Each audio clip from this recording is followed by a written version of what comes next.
There we go. Yeah. Hello, welcome everybody. Welcome to the Fragments. This is a D&D campaign that I am playing with my my friends. We're all quite new to Dungeons and Dragons, and Lou's complete new. Bing's not played D&D. She played one game in 10 years, and I've done some DMing in the last 6 months during the UK lockdown. I haven't actually been a character really. I've only been NPCs, non-player characters.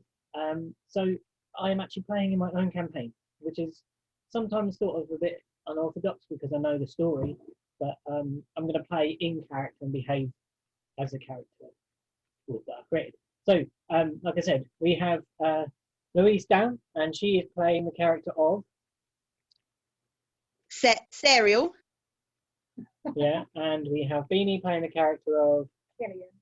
And I'm playing Charles Irwin, or Kick-Axe Clutch. You'll get introduced to the characters hopefully as we go through and find out what they're like and what they do, and we're going to begin. So, we do have two dogs that are going to probably be annoying, and a bull that's probably going to be annoying as well. So, family life. Family be like. So, the background is for your characters. You are on the planet of Earl, spelled U-R-L. And Earl has 4 main continents. It has Gregdon, Frohast, Sorfel, and Kust, and it also has a collection of small islands called the Fragments, which is to the polar north. And these are rumoured to be where a star fell and shattered an ancient continent. You live on the light side of the planet, as Earl is a planet of dark and light. On this side of the planet, it is never truly dark. The sun is in a near geosynchronous orbit with the light side of the planet. So even when the sun sets, there's always a reddish glow in the sky. Okay. The Great Dark is a rare, unknown place, the far side from the sun's warmth. It's dark and it's cold, and it said it is where the star fell and shattered Tish, which is the continent of old, into the fragments. Very few travel there, and even fewer come back. And they speak of great wonders and great terror, and of a great fiery molten lake at the centre of the world. Gregdon is the central continent. Sorthol lies to the northeast. Knus is the west and more barbaric and craggy. And Frohast is the south. And this is where your story begins, upon this globe.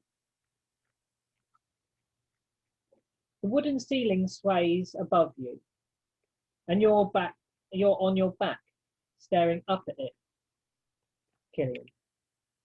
Yeah. And you've just been trying to keep your stomach and your wits about you while on this voyage. You've been at sea for around 2 weeks, you think, strapped to the decking. Round your chest by leather straps fastened with a lock through metal hoops at the end of the strapping. This lower deck upon the ship has every square foot of the floor covered in people, similarly strapped down and restrained. There is no space spared. The larger of the peoples are strapped to the middle, the humans, the elves, and even a Luxodon, who is, if you don't know, a Luxodon is a elephant person, so full elephant's head on a humanoid body, so large ears, long trunk.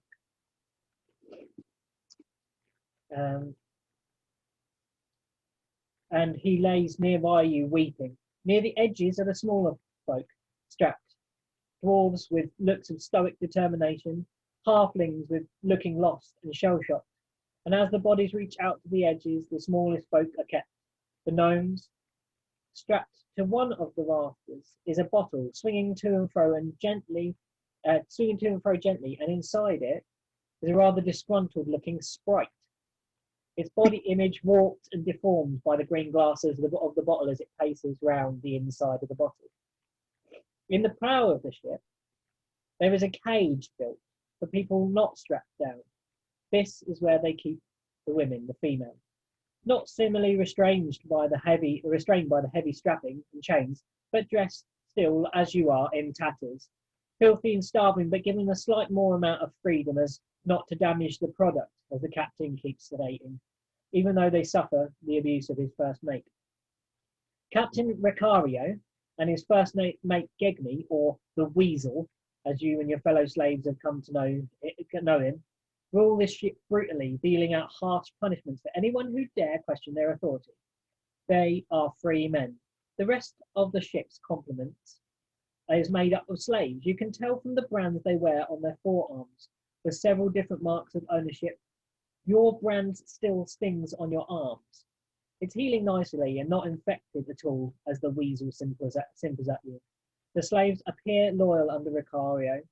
They are owned, but their names bear the R and a cutlass through it, showing that he owns them. But he dresses them well and feeds them and keeps them in good condition in return for labour about the Red Scoundrel. You're in harbour right now. You know this as this is as easy as the boat has been on the waves in weeks, just rocking gently, and not the rise and fall of being at deep sea. It is a welcome respite, as it gives the drains set into the deck time to empty properly, and the vomit and excrement from the souls that lay with you can at least have a chance to drain away instead of sliding about the deck, further adding to your swallow. You hear the sounds of dry land, a bustling harbour coming through the deck, goods being unloaded and loaded, and the bellowing of the captain and his first mate. The man next to you, who you've come to befriend, Killian, is Hulse. He is tied to your right, parallel with you, and he is an old human in his late 50s, and he is weather-beaten and tanned from a life hard earned. He is, despite his tan, ghostly pale in pallor and green around the gills. You have tried to keep his spirits up for these weeks he's been aboard, and the weeks he's been aboard has been a comfort, and he's been your companion. You wonder if he will survive the journey onwards. You, Sariel, are in the cage, obviously, with the other females. Slightly more freedom in that space, and you can walk around. You hear, both of you, a commotion on the stairs, and it draws your ears, and you look towards it, and turn your head one way, you can see the door to the lower deck open, and you see an Arakora being led down the steps. It's rare to see one of his kind, but this Arakora does not look like the legends you've heard of, with a majestic eagle-like head, so proud and broad-chested. This person looks more akin to a plump pigeon, with a blue crest in the centre of its avian head that seems completely out of his own control. With feathers ruffled, he is manhandled and pushed down the stairs to the deck, strapped down, while all the while he is saying, "There must be some mistake. I really cannot understand what's going on here. I do not know why I'm on this ship. Please get me someone who is in charge, someone more above you. I mean, I know you're only doing your job, but there's got to be something wrong. Please, get the master, and he will explain everything, I'm sure." He's strapped down now. While you're here, now the captain is strapped down by Ricario, and Ricario says to him, "Now, while you're here, don't you be expecting none of your abracadabra alakazam to get your way out of here, my plump pidgey. You know, you cleric types are all full of mana and full of shit too. There's wards all over this deck to stop any spell that causes direct damage to go off. You can, of course, keep your fellow guests healthy. In fact, we'd be quite pleased with that. Some of them are looking a little poorly." And he puts his boot into Hulse, who's laying next to Killian. And he turns and leaves and shuts the door. You're on Earl. You don't know where you are on Earl.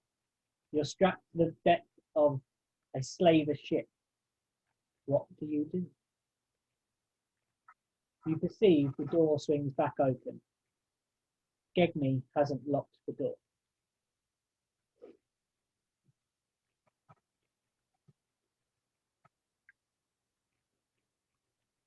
Right. How does this work? Do we take it in turns? You can ask me questions. You can explore the area where you're in a bit more in depth if you'd like to. And if you want, I can reveal to you the amount of mucking around I've been doing this week.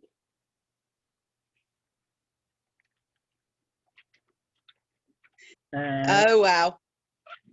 I have made. Oh dear.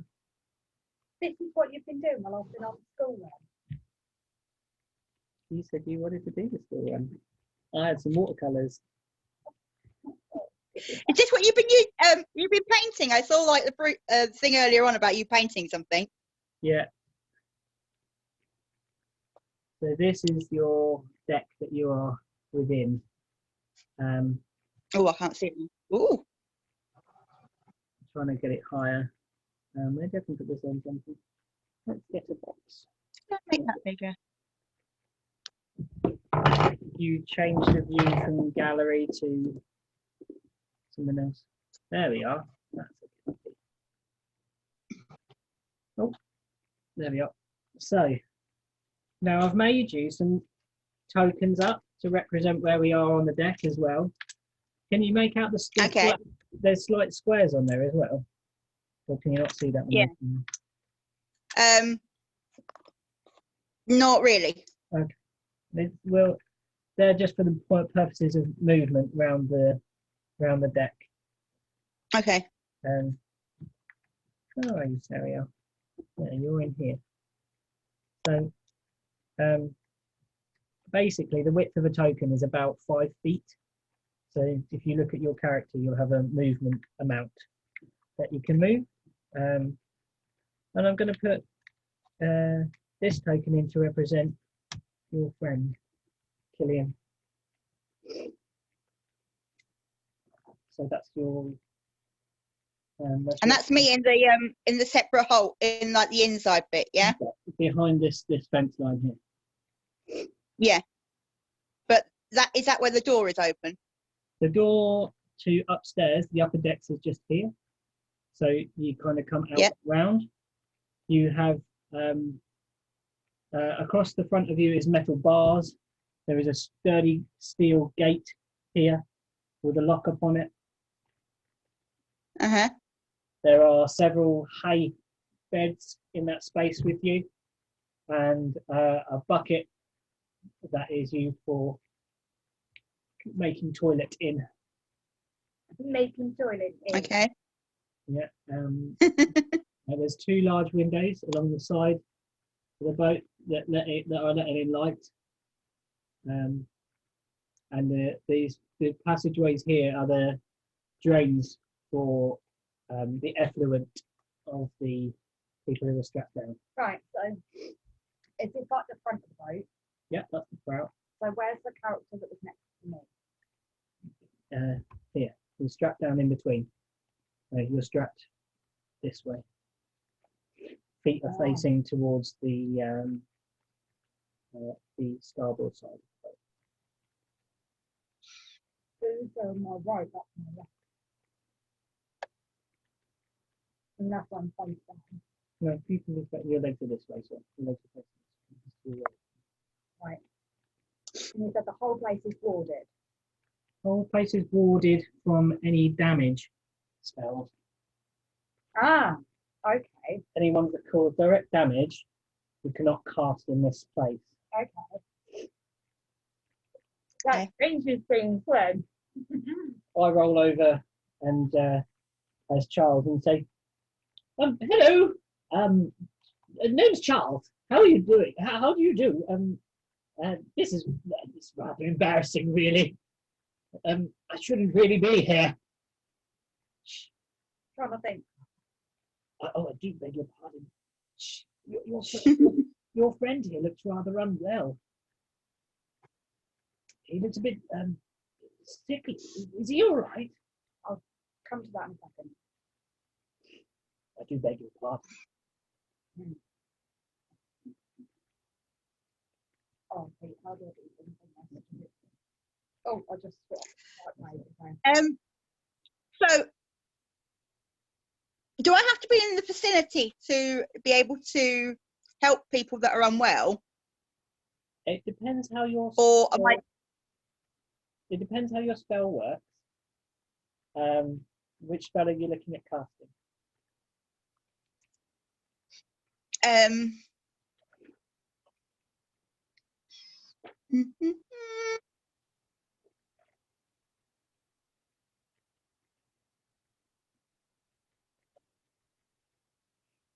Bear with me.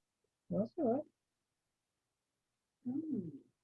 I'm going to make a strain against the bombs that I'm wearing to see if I can break them, just by pushing my way out as Charles. So I'm going to roll a strength check. So that's a D20, and with me is plus nothing. I strain against Charles strains against the bombs, but makes absolutely no movement in them. He's strapped down very well. Yes, fine construction, these boats, I must say. I am going to use the cure wounds on the person that's not very well next to you. Do you have to touch them, does it say? If you just tap on actually the name of the spell, it'll tell you how you cast it, or can you cast it at a distance? Creature you touch regains a number of hit points. Yeah. I do have to touch them. Yeah. You could have a look further around your area if you wanted to explore your little area, Lou. I'd ask you to make a... I can just tell you what you can see in your area with your passive perception. So you look around the beds, you see the hefty lock that you can't, looks like you can't reach with your own hand in front of you. You see the Luxodon with the long trunk crying near your, some way away from you. You see the Akora that has introduced himself as Charles, pushing against his bonds. You see the man, you see a rather sickly looking man in the centre, and next to that person you see a rather pale dragonborn looking thoughtful. Right. Is it? But there's nobody within touching distance of where I am, no? There are 3 other women in your section. One that is a gnome, one very bearded dwarf woman, and also another human woman in there as well. She's the one that has suffered the worst at the hands of Gegni, as he likes people of his own race to abuse. Okay, can I, so she's in a bad way, yeah? She's bruised. She doesn't look unwell because he keeps her well fed. But she's bruised. Can I talk to her? You can. What do you say?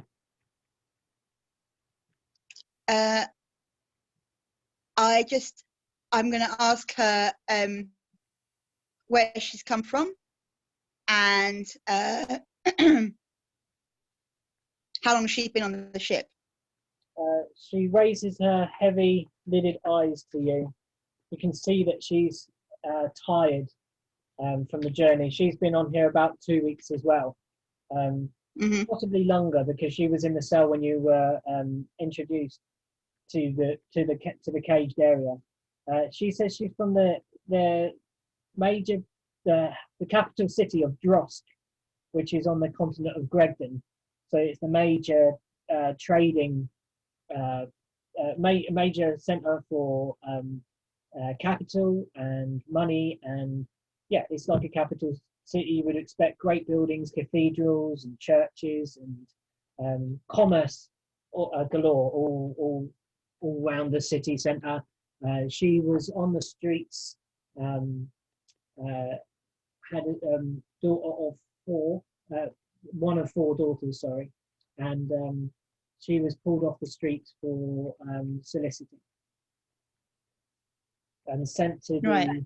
the Hector Island Reformist Church of Divine Grace, where she was then sold on to Captain Ricardo Okay. after being reformed. She did the inverted comma thing at the at Hector Island.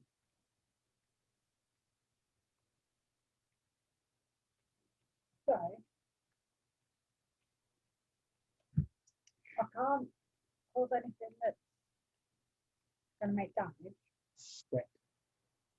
I can't. So the bonds aren't easily broken. Well, not with the Charles's strength. You're weaky. More weak pigeon Bird arms. arms, yeah. And you, Charles's wings are actually under a cloak. Akora do have actual large wings, but Charles's are underneath his cloak. Okay, so could I try and break my bonds? You could try and break your bonds. Okay, so You would make a strength check, please.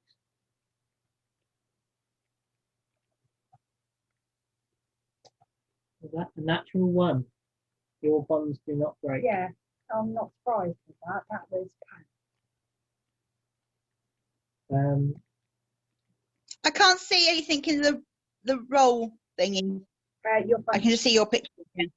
Oh, okay. Sorry, it's turned itself up for some reason. I don't know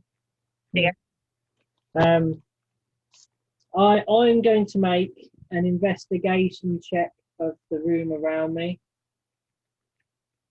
And see if I can see anything around me. So I'm going to go with skills, and I'm going to look at insight. So I've got great insight. So I'm going to roll a d20 and plus 6. 15 plus 6, 21. So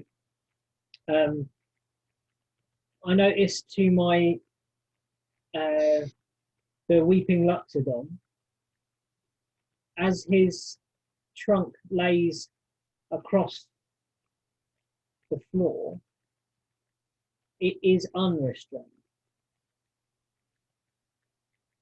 He has large ears and a large trunk that can reach across quite a way across the floor. And the Luxodon is laying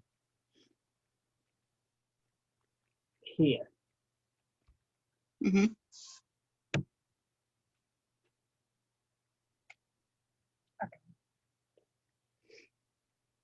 Can I try and break? Okay. Can I do a insight check? Yeah. I'm saying that right. Yeah. And I want to talk to the insight check for the gnome. Is it a gnome that's next to me? You could just talk to him. You wouldn't need to make an insight check at this point. You might need to insight after what they say. What would you like to say to the gnome? I just talk to the gnome then. I've talked to the human. I'm talking to the gnome now. Okay. The gnome says, "Yeah, I have." You're asking the same sort of question. Yeah, basically. Yeah, I'm from the far west continent, on the planet of Earl, to the south of that continent of Knus, among the Rocky Mountains. You notice that she is not one of the greyer dwarfs of the sort of gnomes, rather. She's an above ground gnome, you think.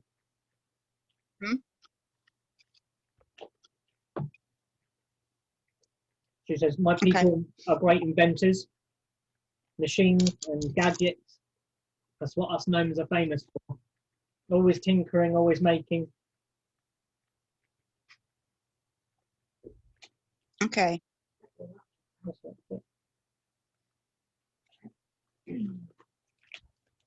Do I have to wait for the next round to You can continue ask him something else? You can continue that conversation if you want to.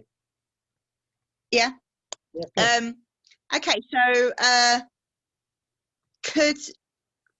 could he look at creating something She. that could prise open the bars or prise open the lock? She doesn't have anything on her. She's dressed in rags at the moment, so maybe you could find something. She says, I have nothing. Do you have anything on your person? Do I have anything for my person? You've had everything stripped from you, basically, apart from the clothes you wear, like a kind of white rags. You don't. So I've got no weapons on me at the moment. That sucks. They're hardly going to put you in a slave ship with no weapons, are they? Yeah, but I had a bloody crowbar. Ah, that would have been good. Nothing like that. You do notice also that she does tell you. The female woman tells you that where Gegme takes them isn't to any sort of private quarters because he doesn't want the captain to know. He takes them down to the lower deck and in the storage hold, and he's made a hay bed down there where he has his wicked way. Okay. And that is below this. The trapdoor for that is below the set of stairs, Below them. just in front of where you are. Can I try and break my bonds again? You can, yeah. Oh, come on!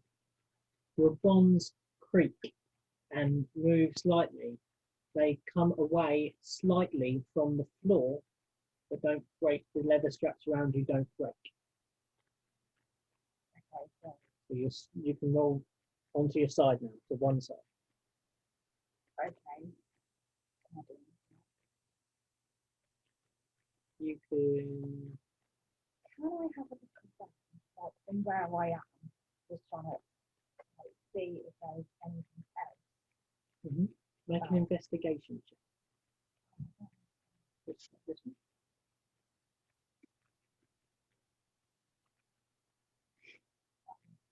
Yeah, or investigation, or yeah, you can do a perception check if you want. Maybe do perception better. No, Yeah. Oh. 17 plus 1, 18. You notice that the Loxodon that is on your right is crying, and inside of the curls of his trunk, he actually is holding something, but you can't make it out, but you can see that the edge of it might be metallic.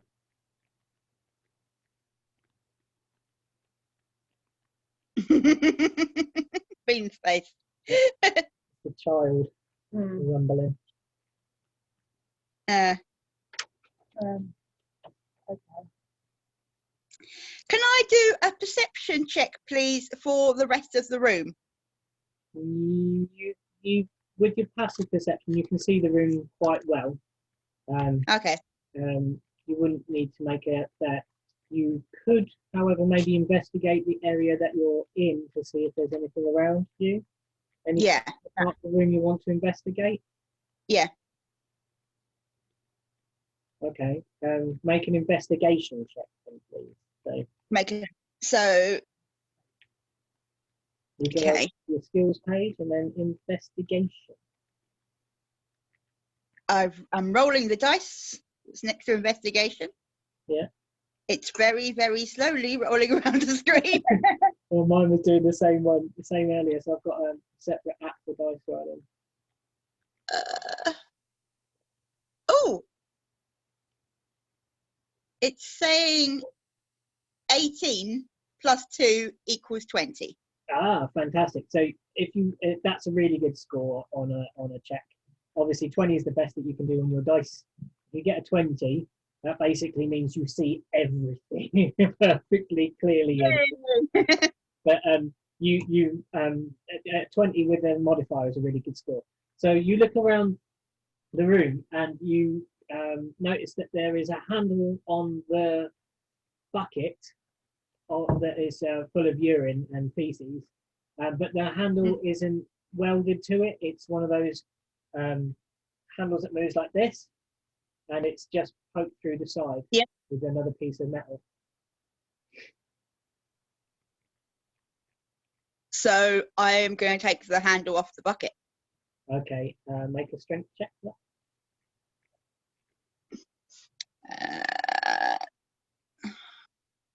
Where's that? Let me find it. Hang on. On your first page.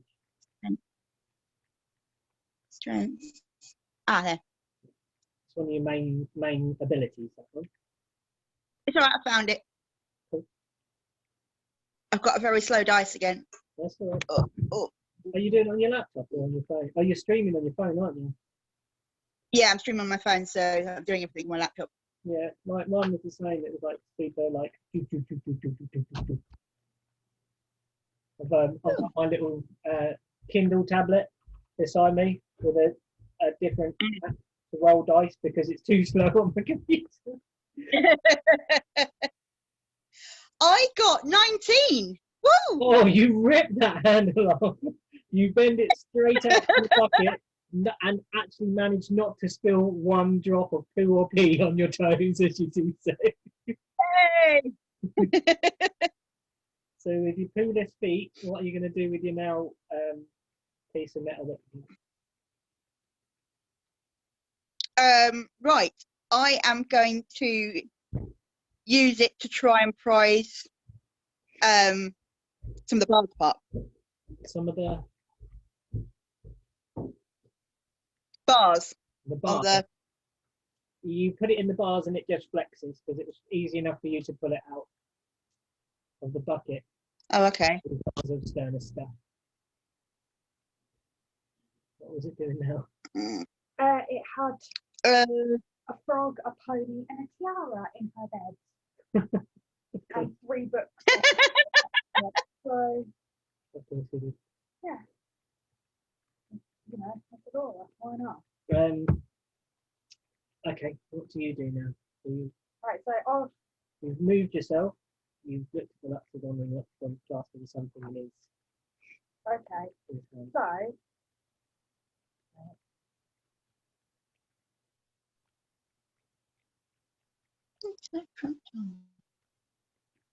Can I use Mage Yes, to try and get the thing out of his?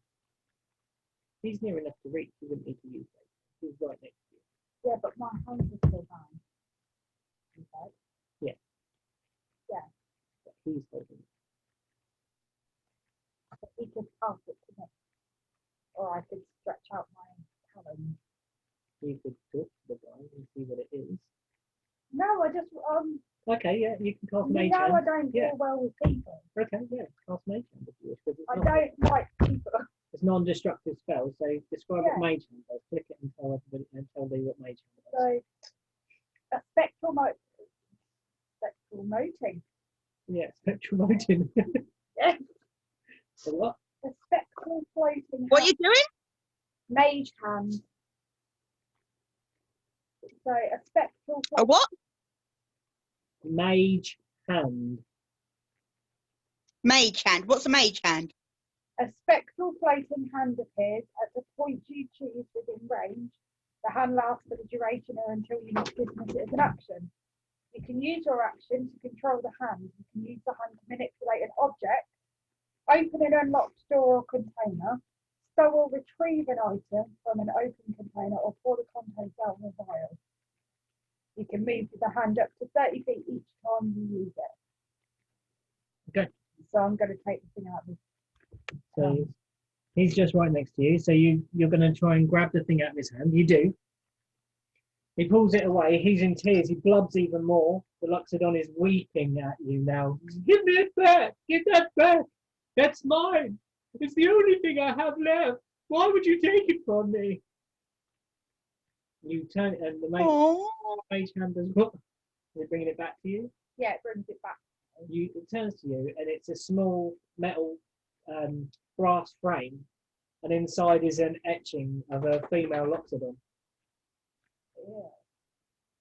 That. Oh. It has a small frame, like a little stand-up one with a small hinge like this. That's spring-loaded. What mechanism? What's the hinge made out of? It's also made of a thin piece of brass that's flexible. to hold Okay, it so like this. could I try and snap that off? With the mage hand, yes, I think you can do that. No, it's no harder than It's now in my hand. your arms stuck like this. Oh. So if my hand's stuck like that, I've got talons. So Mhm. I've literally got the strength of 2 fingers instead of 1. Mhm. So could I kind of hold the frame Mhm.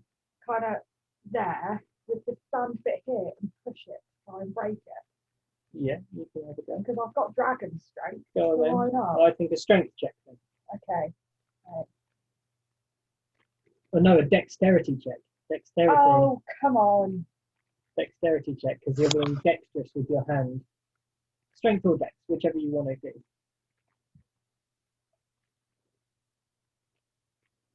18. 18. Yeah, you push the frame apart. The back falls away, and a small spring piece of wire has fallen to the floor beside you. You still have the frame in your hand, and the spectral mage hand still floats above you like this. Okay, so can I give him back the frame now?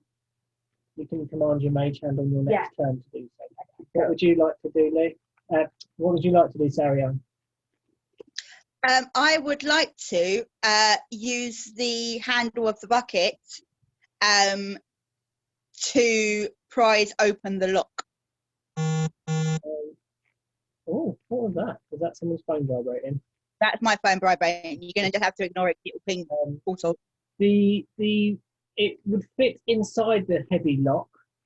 However, you don't think you have the skill yourself to change the shape of it to the right proportions.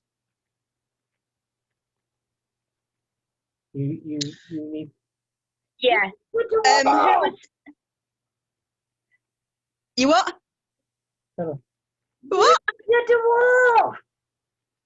Can I have a speak to the dwarf, please? The dwarf or the gnome. I don't remember who the other one was. The dwarf or the gnome would be both useful. So you're going to speak to the dwarf. Yeah.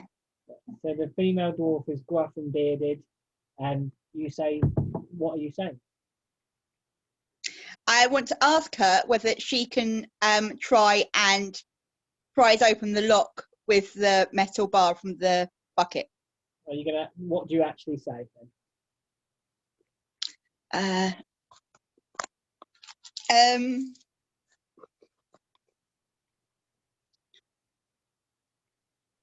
I say hello to her. I ask her her name.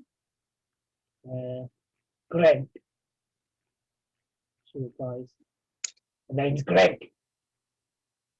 Greg. Greg. And Greg. Greg. Okay. And I want to find out more. I want to ask Greg whether she is known for her strength among her people. I am strong. That's right. I can bend most things into shape with a hammer or anvil. But I need the help of fire to do so. Crafting weapons is my expertise. Fire, hey? Okay. I'm gonna create a bonfire to make the metal hot. So Greg can causes damage, I'm afraid. That's warded against in this area. Oh. Bugger. What's the other thing? Right, go back to How else can I create fire? You got an idea? Why don't you shout out? You can shout out, Killian. I know, like I did last time. Oh, I No, didn't mean to hit but that. you could shout as Killian across the thing if you can see what they're It's doing. like, yes, take a while. So the dwarf has the strength But not Yeah. fire. or the skill. Yeah, because she has to use a hammer or An anvil. anvil. Right. Oh. Or fire.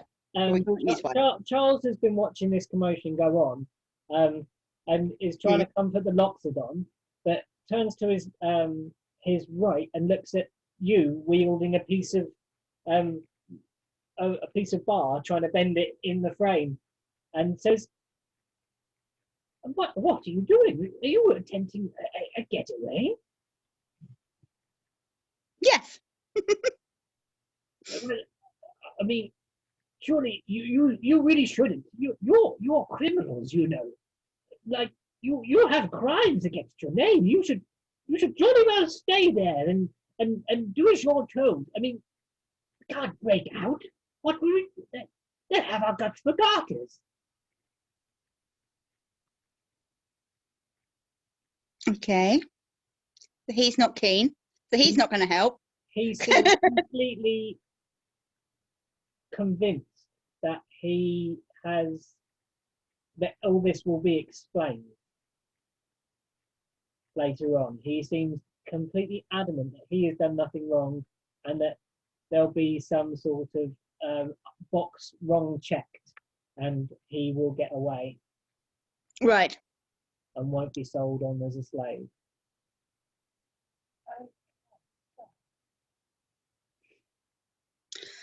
What do you do, Killian? You now have a small piece of string by your hand. You've got a shard of the frame, and the frame is in the Mage Hand.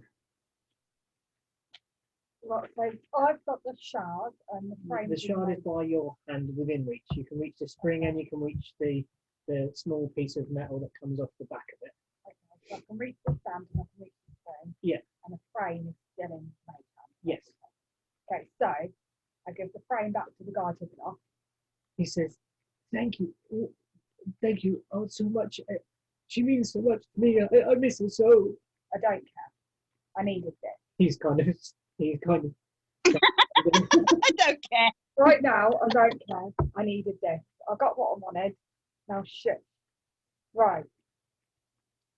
So, and I try and if you haven't guessed, my character's a bit of a dick. Yeah.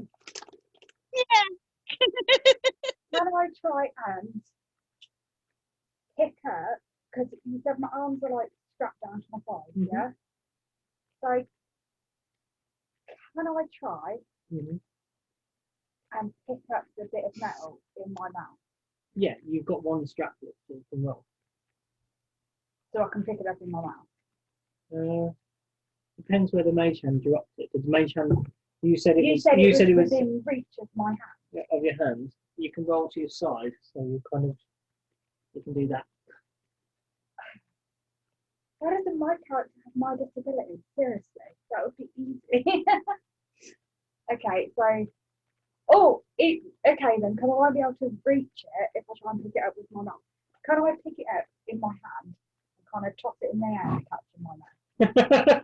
Which bit, the spring or the back of the thing? One bit then the other. One bit then the other. The back. Okay, you've got to roll a dex for both of those. I would if my phone wouldn't keep locking it. So yeah, make 2 dex rolls. Make 2 dex rolls. Okay, great. Oh, go away. This is for the piece of metal. 18. You throw it up and you catch it in your teeth, in your lips. You can feel that where you snapped it away, there's a sharp edge to it. Okay, so I'm then gonna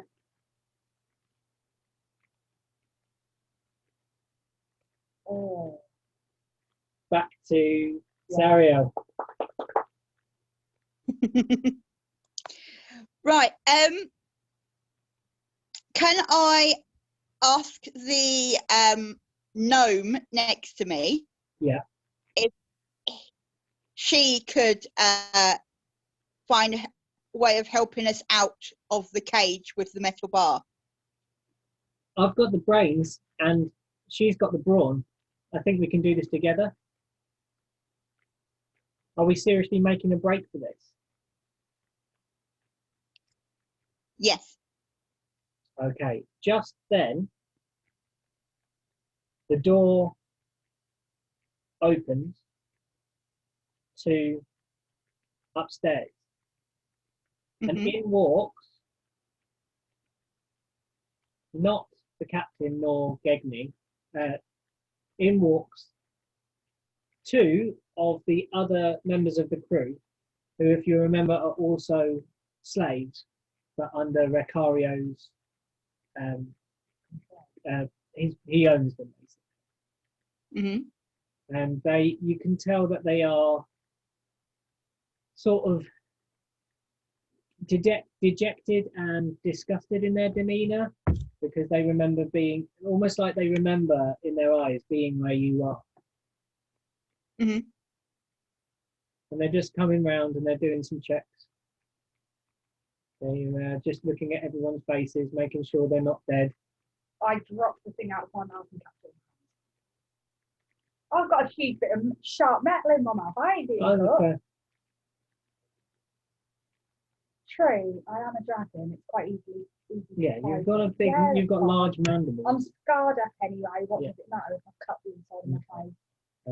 I'll just do that. Okay, a lot of dice.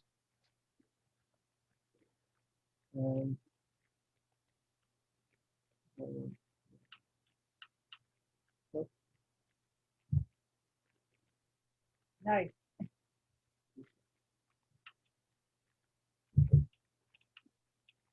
You don't take any damage. You manage to lay it on your tongue completely flat. I've got a big gob then, haven't I? Yeah. Jeez.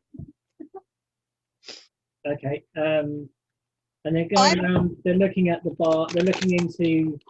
One's male and one is female. And the woman comes to the bars of the gates and says, "Are you okay, ladies? How are you keeping in there?" I basically hide the bar behind my back. Yeah. And with I say, yes, we're fine, thank you. Make a deception check. Perception check. Deception. Perception, okay. I'm doing that now. Give it 5 minutes. So That's why I learned to stick it out. Like, it just was horrible. It was so slow. oh my god, The gentleman slave is now walking, stepping lightly over the troughs of urine and feces that have been swilled since you were in harbour, and you can now feel that. I got a 20. You got a 20. natural 20, or with mods? Nat 20. Boo! Oh, no, it's with mods. 15 plus 5. So she's completely convinced that you are fine. And she warms to you because of your sort of your calmness, your demeanor is of that of a brave elf. She possibly is half elf. Like, you can see her ears are slightly pointed, but she doesn't. She looks like half human, half elf. And she sort of nods to you and says, "I recognise you. I recognise your cast. It's tough to see someone of your highborn nature in bars like this, behind bars like this, and in squalor." Okay. I want to find out whether she would be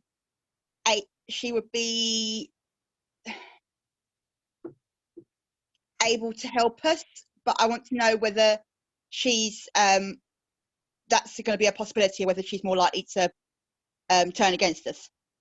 Okay. Make a insight. Yeah, an insight check.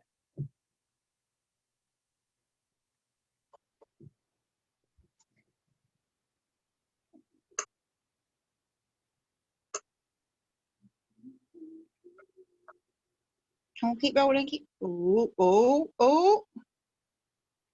No, don't do that. What did you get? Oh no, That's a sad roll face. was it bad? 5. You have no real inkling of which way she would go. If you were to offer, if you were to explain that you wish to escape. Okay. Back to. Can I ask it again later on, or is that it on that front? You've made your insight. There are other things you can do that would that are at your disposal to maybe convince or something like that. Convince. Okay. Wade. So Charles looks up into the face of the male slave who's come around. Ah, yes, I believe you. I'm sure. Have you come to take orders for supper? I'll have the soup if possible. If that's okay. He says, "There's no supper. No supper. Well, can I put my order in early for breakfast, just so I make sure I get something nice? There's no breakfast.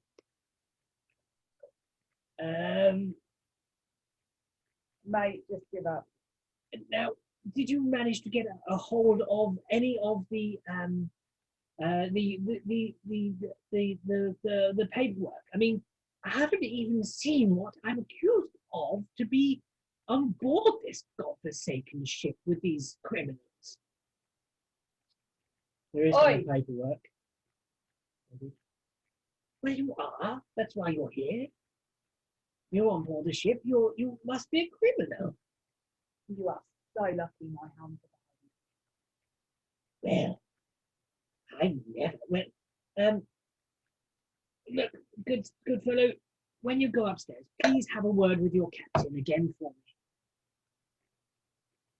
He walks around. He walks over to next to you, Killian, and looks to the ground and nudges your friend next to you, Harsel, with his foot. He just makes a groan but looks unconscious. No, that's the Loxodon on the other side. So what was unconscious? What was Harsel was the man that you befriended on the way through. that one? That's the Loxodon, that's Harsel. That's me. Oh, okay, right. I got this. So Your head is that one. Harsel, or how do you say it? Harsel. Harsel is the one that's unconscious on the floor. Yeah. Okay. I say, this man's very unwell. Could you look, good sir? I can see you have been in one of these places before. I noticed the mark upon your arm. You have the mark of a slave, right? Yeah, I'm a slave. A well-paid slave. Well, I'm paid with a modicum of freedom. I'm paid with the ability to sail the world and not strapped to a deck like you. There's worse fates. Well, you must have travelled on one of these ships or been in a similar situation and seen other people die. Yeah, he says. I say, well, could you look, let me help this man. He's right next to me. All you need to do is free my arm and I will I can heal this man and make him feel so much better. And then you will have more slaves to sell at market. Will that please your captain? And maybe put me in his good books? You know, try a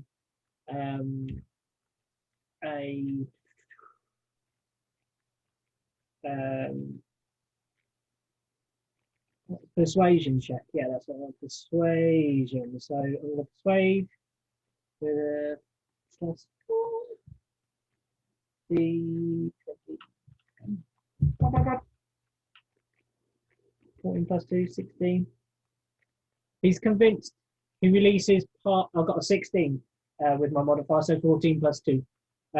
He's convinced, so he releases my arm And I cast. Oh, what do I cast? Something. I cast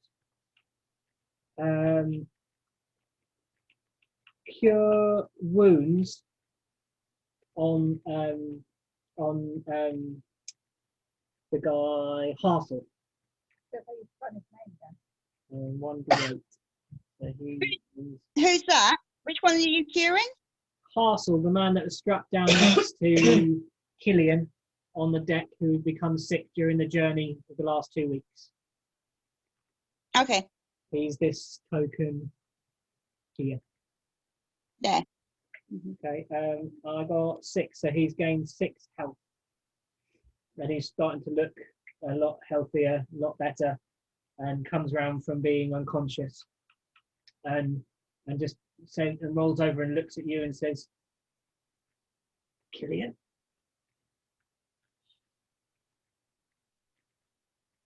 And his eyes go back down and shut. He rolls over the other way and sees the hand that's touching him, of the Arakora. He said, "An Arakora. I've not seen one of your type for many years. You're kind of the air and of the tempest. Is that correct?" And Charles replies, "Yes. We are. I am of the caste that worships Melora, of the tempest, of the wilderness and the tempest. Rest, my son. You will feel better." So night is falling as the ship sails out of harbour. The rocking becomes steadily more, and several of the passengers are not very, do not have their sea legs and are sick. Can you everybody, make a Constitution save? Constitution check. That's on your front. So everybody make a Constitution check, yeah? Yeah, that's on your not a save, a Constitution check. Yeah, on your front page. So 320 plus. Rolling. It's A natural 20. rolling. Charles is fine. Charles doesn't have any effect. No, not a saving throw, just a regular Constitution. Still rolling. Charles got a natural 20, so he's absolutely fine. I got 19. 19, you're fine. I thought that was. I got 15. Take 1 health off, please, for being sick yourself. So Where's that? Top right of your page, it says hit points. Top right. Hit points. That's it. So I knock 1 on the damage, yeah? Yeah.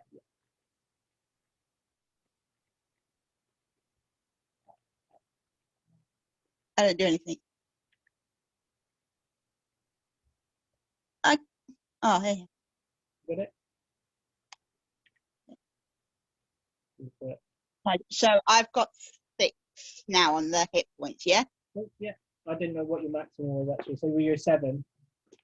Yeah. I was a 7, yeah. Yeah, cool. All right. So night comes, the boat goes a lot quieter. You just hear the wind in the sails, and maybe 1 set of footsteps walking on the deck above. What do you do, So Sariel? So is the 2 guards still about? They left. If they can be, if you want them to be. If you want to continue your conversation. With I want to continue my conversation with the female guard. Yeah. And I want to do a persuasion check. Okay. You're going to persuade her. What persuade. Tell me what you're trying to persuade her to do. I'm trying to persuade her to help me escape from me and the other ladies escape from the prison area. Okay. We're gonna. The idea is to escape and go down the and hide underneath in the quarters underneath until we formulate a plan. Okay.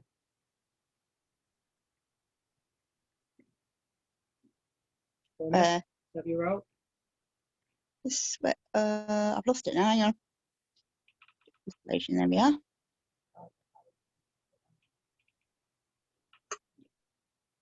Pretty sweet. It's rolling very slowly. They see me roll it.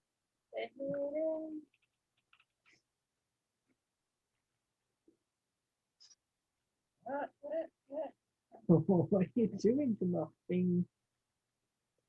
Oh. 15 plus 5, 20.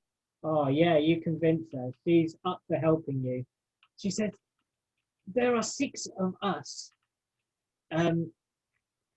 slaves under Recario. All of us hate him and the vicious Gegme. We'd be willing to help. I need to go and speak to the others first. I can't give you the key because he expects us to carry the key round our necks. If Gegme were to see me without this key, he would know something was up. You'll have to get yourself out of the cage. I will go and speak to the others and see if I can get them down here. But they'll help. But they'll help us once we get out the cage, yeah? Yeah, that's what she said. She agrees that she will, and she will try and speak to the others to convince them. Yeah, okay.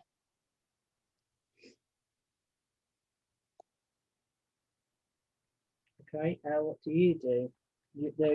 She walks over to the guy, grabs him by the arm, and leads him up the stairs.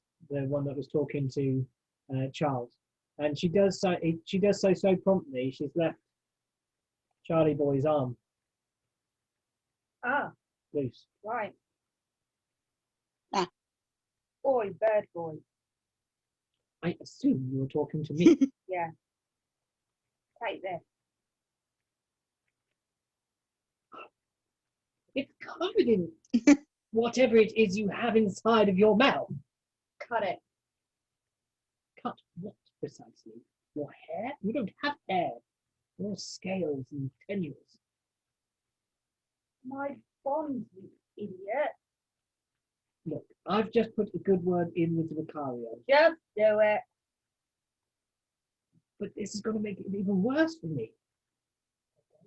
We're used to it. I suppose you're right. I reach over and I've got to reach over. No, because I'm there. I can reach him. So You've got a wing, yeah, okay. So and I'm not bound completely to no, the floor. you roll to your side, and you say, "Put your wing out." I put my wing out, and you lay the piece of metal upon it, and I pull my wing back in like this, and I grab it with my free hand. Yeah. I can't release you. I can't reach you, but I can release Him. Yeah. him. So I take the sharp edge of metal and I start sawing away with the sharp edge against the leather straps that are holding Harsel. That's not helpful. Yeah, that's it. That's the Luxodon. This. Luxodon, you, Harsel, me. Okay. Well, while you're doing that, can I kind of poke him away? Or Yeah, you can probably. don't want to shout it. I'm going to kick him. You can roll into him. Oi, you know, get out. What is it, Killian? What is it, Killian? Sorry, from character. Bird boy's getting you out. I'm going to need you out. We're getting out of here. Yeah. I know you said about it, Killian, but I didn't really believe we could do it. What are we going to do? I mean, where are we going to go? What about the ladies? I haven't thought that far ahead yet, but I've been keeping my eye on them. They seem to have their own plan. when we get free from our bonds, we can go and talk to them. Sounds good. We can't just go out of hand and fist though. We'll have to go down to the lower deck and get our possessions back. That's fine, we can do that. Then we can get everything. All right. Okay. I'll just hold tight then. I'm gonna need your help. I'm with you, Killian, all the way. When he set you free, cut my bonds, okay? You got it, Killian. You've been such a good friend all this time since we've been down on this, in this horrible hellhole of a boat. Okay, so Charlie Boy's hacking away at this bonds with this tiny piece of metal, and he's making good headway, but there's several straps down to get down to even to where the padlocks are wrapped around. What do you do, Sarion? What are you thinking, Sarion? That little bit of metal, Yeah, would that fit in the lock? you have a piece of metal that will fit fine in the lock. The handle of the bucket will fit. It just needs to be bent. Oh yeah, but the bent handle, but the dwarf has got the intelligence and the gnome has got the strength. Is that right? Other way around. Other way around, but yeah. Wait a second. Who's he? Who's him? Awesome. What is he? Human. So he can't, he's got nothing. He's just a commoner, as far as you can tell. Okay, Working the land. okay. Sorry, I just couldn't remember what he said, what he was, because I was thinking if he's got fire, when he gets free, and he can run over and give them the fire and then come back and free me, but he can't. He couldn't give them fire. He could give them one of these torches, see? Yeah. The burning torches on the wall in the room. Yeah. He could think he could get it hot enough. There's burning torches in the room. No, when do I know about this? They're just here, sorry. That was it should have been part of your passive perception. There's torches lighting this end of the room. The light normally comes in from these two windows here. Right. But I wondered what those bits were. I got windows. they're my end of the room, so I need to somehow get them down to you. I've got mage hands. Lou, shout at me what you need. Shout at me what you need. Because I don't know, remember. Can I have can I convince what's your character called again? Killian. Can I convince Gillian to use his mage hand to bring over some fire over towards the bars, basically? And then I'm going to ask, can I do it all in one go? Because then I want to ask the dwarf and the gnome to work together to use the fire, the intelligence, and the strength to prise the lock open. Yes. So do you agree to this action? Yeah. So Mage Hand floats over to the wall, falls off the torch from this side of the deck. But my mage hand can only go 30 feet ahead of me. No, 30 feet at a time. It can only go 30 feet ahead of me. Yeah, at the gates. It can just reach. It can just reach from where Killian's strapped down to you. So the Spectral Hand pulls the sconce off of this wall. It's a wicker torch set inside a metal sconce, and it lifts it and it carries it over to the gates. And if you stretch your hand through, you're able to take the flame, and you show it to the dwarf, to Grenk, and Grenk says, if you can make that hot enough, keep it hot, keep blowing it, we can heat this into the right shape. And then the gnome says, I can guide you into the shape. I can guide it. I can shape it and tell you how to shape it, and we can get this lock open. So you fashion a sort of hook shape out of it with a flattened end that you've just that. Yeah, he's a very skilled. She's a very skilled dwarf. She actually just pushes the metal into a spike with her forefinger and thumb, and it's burning hot. She takes some damage, and her right hand is burnt, so she might not be very good in a fight later on. But you have your key, but it is burning hot. The whole metal is hot. You need to cool this metal down quickly, or it might set fire and alert people. Okay, I'm gonna use my water thingy. Where is it? Actions. Shape water. Shape water. Yeah, that's the one. Well, she's actually just got you've got the toilet in there as well. And she's got the Oh, okay. Just stick it in the toilet then. Yeah. So you take the burning hot weird bent key thing and dip it in the water. Steam comes up and fills the room with a smell of burning urine and feces. But you have a now cool key to see if you can angle it into the lock. So I need you to me. So I saw down to where the lock is, and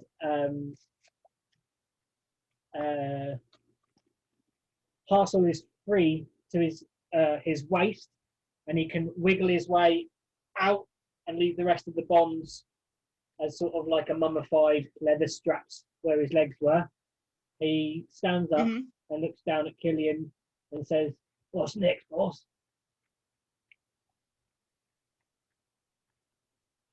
So is the lock open now? Your lock, not yet. Yeah. Not yet. No. Yeah. You've just cooled the rod down in the thing, and you're just like shaking off the last bits of poop. I asked him to help me get out. So I asked him to get the bit of metal off Birdman and undo me. It's going to take some time to saw through the leather straps. There was a quicker way. Tear them open. No. What? When you snap the thing off, what else happened? The spring? Yeah. The lock. I'll try and fit the lock. Okay, yeah, I kind of thought at it with my finger and it up. Grab that. He rolls a natural one. He can't pick the lock. Seriously? I should have rolled that. Okay. He doesn't pick the lock. Back to Charles. Charles is now gonna. He's kind of getting into this now. He feels like he's going to try and get out and maybe warn the captain about this mutiny, or tell him that he may apologise for healing the guy that is now loose in the bowels of his ship.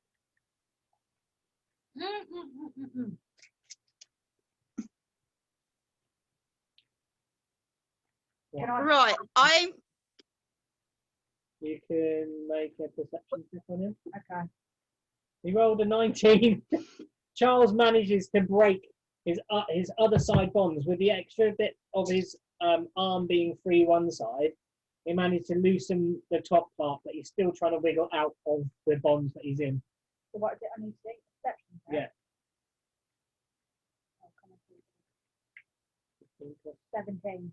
Yeah, you see that he is looking like this is not going well and might be trying to make it towards the door. Okay, so can I tell Parcel to grab it? Yeah, you can. Okay, so what does he do? We're going to just do a contest.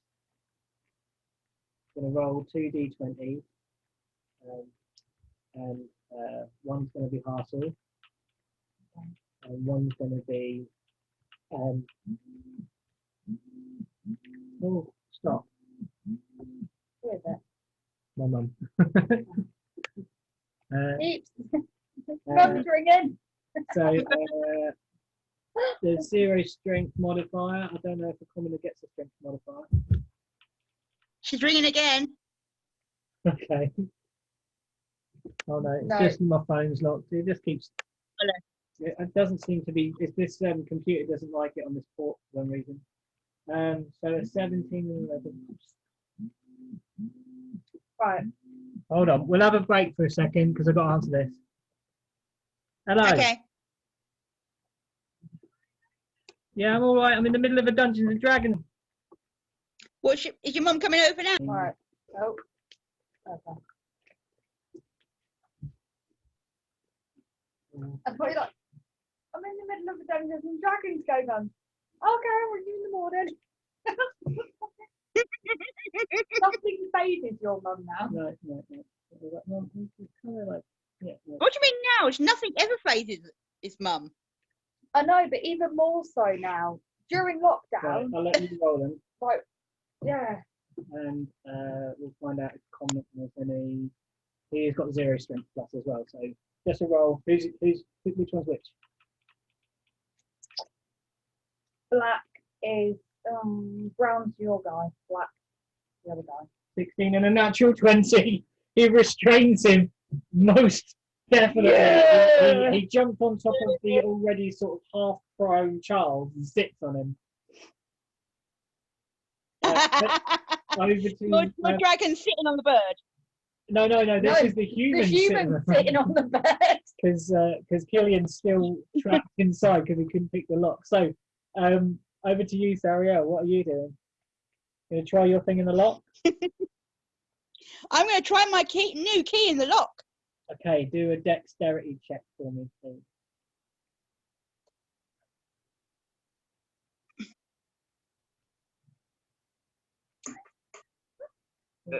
Do, do, 21-year-old child having some lollipop. Cool.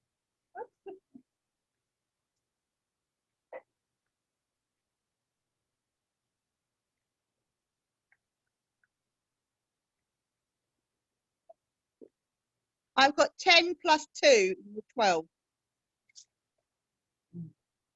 You get it in the lock, and it's moving, and you can hear the mechanism whirring, but it doesn't open right now.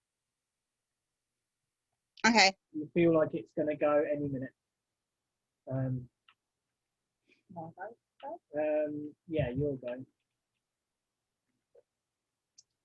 Okay, can I try and break my bonds again? Yeah, straight check. You've already half broken them.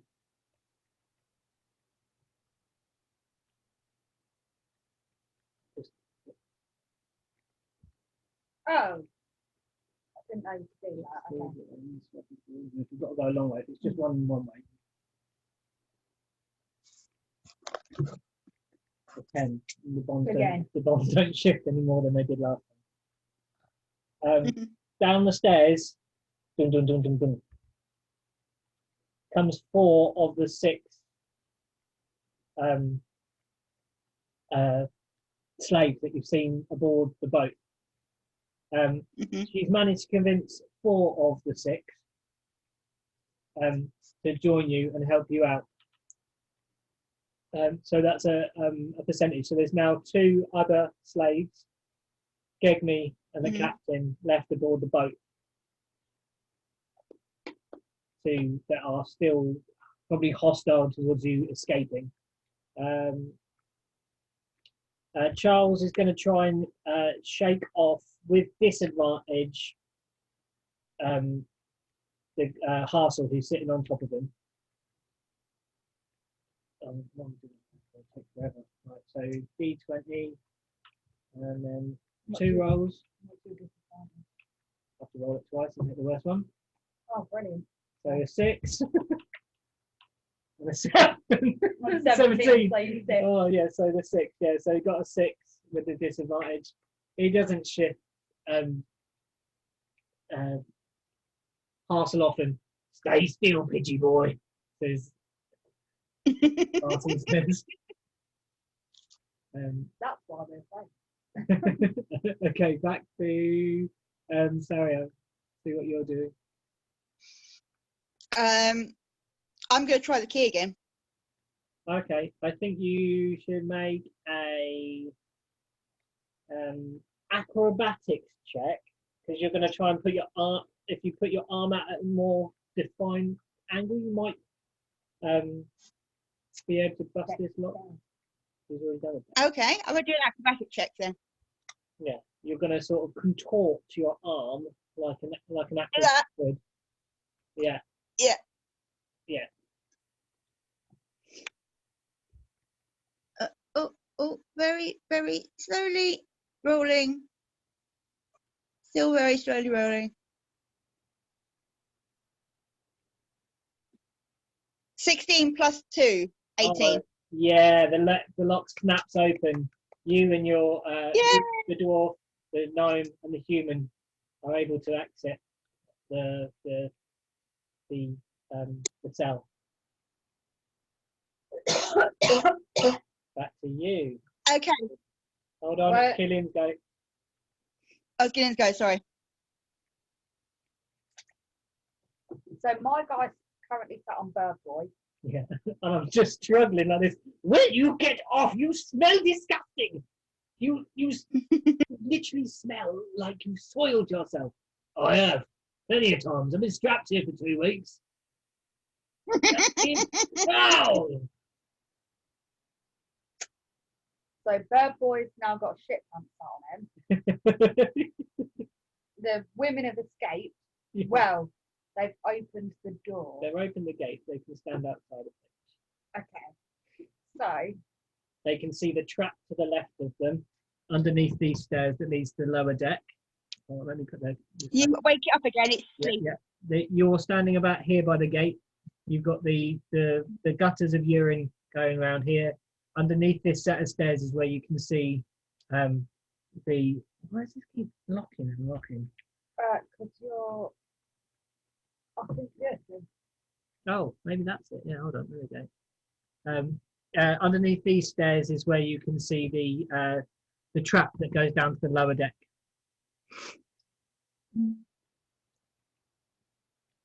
Still doing it, still gone to sleep. Oh, sticky heck. What is going on with it? Honestly. Normally, this just stays on all the time. 3 o'clock in the morning, his phone's still going. Never goes to sleep. When we want it to stay awake, it goes to sleep. Try plugging it in the other laptop. Yeah. Because that laptop recognises it. It's got a USB this side. Oh, Getting round your snacks. yeah, exactly. Look at the snack. Look at it. Look, You're making me hungry. I'm sorry. look at the snack. Thinking about making. Yeah, I've got Royal Crispy. Right. So I yeah, can't help it. I'm always hungry. it's your turn. Kenny. So, can I call for them to come and help me? Yeah. Because they've got an elf, human. Elf, a gnome, a dwarf, and a human. Oh yeah, between like the 4 of them, they'll be able to break my bonds, surely. They've got a dwarf and a gnome Mm-hmm. on their side, and Okay. an elf and a human, like surely. So you're gonna roll. I think roll a persuasion. Yeah. Right. Yeah, I'm not good. But are you good at performance? Because you could perform it, I think.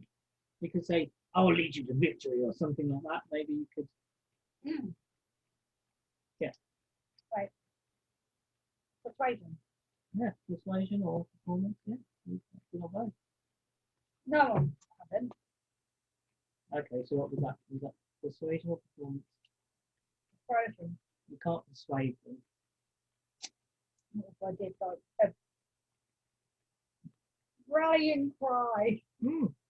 Yeah. You could give it a try. Go on. See if you- Pretend I'm Paddy a purifier. This isn't Blackstone Fortress. This is Dungeons and Dragons. Come on. But performance, yeah. Yeah. Oh, Written 22. 22. Yeah. Go on. What do you say? Mm, How are you going to convince everyone in that room that you need saving next? I want to hear it. oh, come on. You know I'm not good at things like that. You've been absolutely brilliant at being miserable so far. So now you've got to be. Now you've got. being miserable. Now you've got to be brilliant. Now you've got to be inspiring. nice. Remember, you're like part of the Dragonborn. You know the.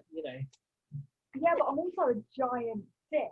Yeah, but do you think kings and rulers and things like that get there where they are by being very, very nice people? Wow. I want to hear it. Well played. Give me some sugar. I don't want to. You've been absolutely horrible to Bird Boy all the time. So come on, what would you say to inspire the rest of We're waiting. them? They're just standing there going. They've heard him try to persuade them. Come on, please come over. And they've gone like, who's that guy? It's like, no, mate. Well, mate, we're gonna go and get our shit from downstairs. But because I'm Dragonborn as well. Yeah. This is good. So I'll say to them, if you help me get free from my bonds, I promise you we will all get out of this alive. And about Or if we don't, or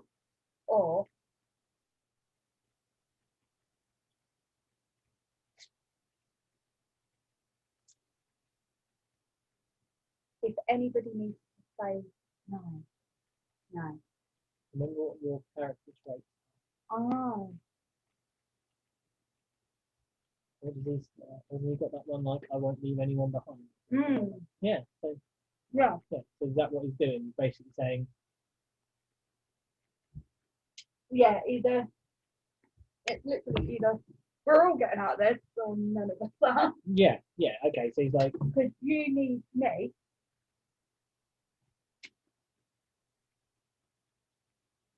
Because of the skill set I've got, but I need you because I'm still bound. we made an excellent persuasion check. The gnome and the dwarf come over to you and start helping assist you with your bombs. Yeah. Oh my god, this is so good. What are you making? Are you going to make? Are you going to say? So you've made a marvelous performance check, and I say, Charles says, well, it's a very, very convincing message that we're all going to get out of this alive. But are we all going to get out of this on the right side of the law? Now that's what I'm concerned about.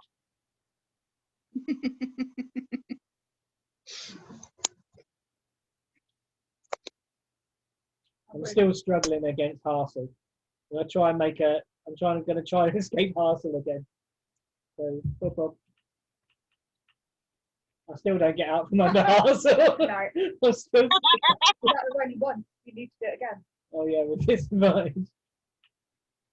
Definitely don't. Definitely You got a 10 and a 7. Definitely not getting out. I'm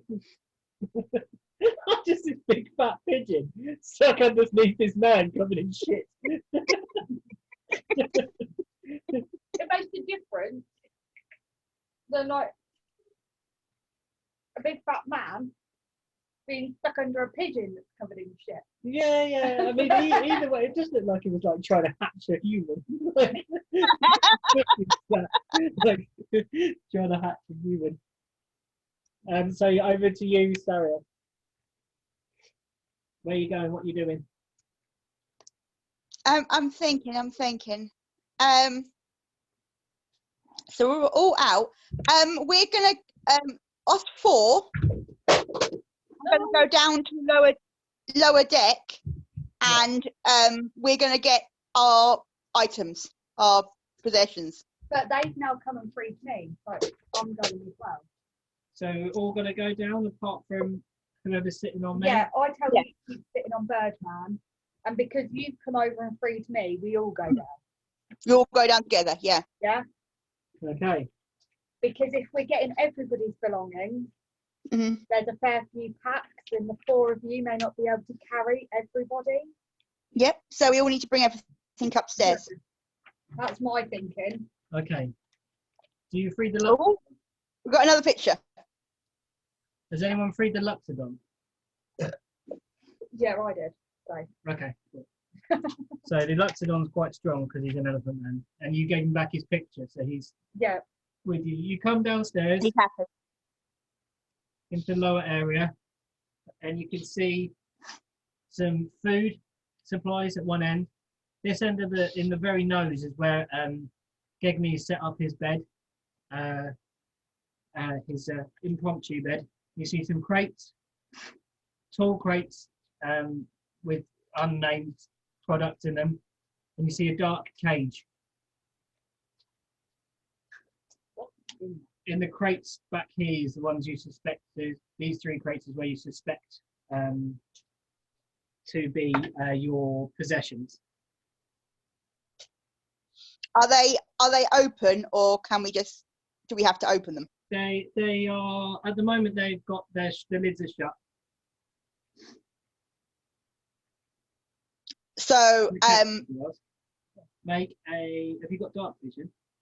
I don't know what dark vision is. Let me have a look. What does it mean? No. oh, hang on, I've got dark vision. I'm sure I have. You might do because you're ill. Yeah, I think you do. I do. Okay, so how far do you reach? I can. You can see in dark shades of grey up to 60 foot. You clearly make out the shape of a large, very large wolf in the cage. A wolf in the cage, right? Okay. And a dog in the cage. And a dog. A wolf and a dog. You better not be feeding her. And can I see into the the crates too? You can walk over to the crates. So what's your move? No, Lou is.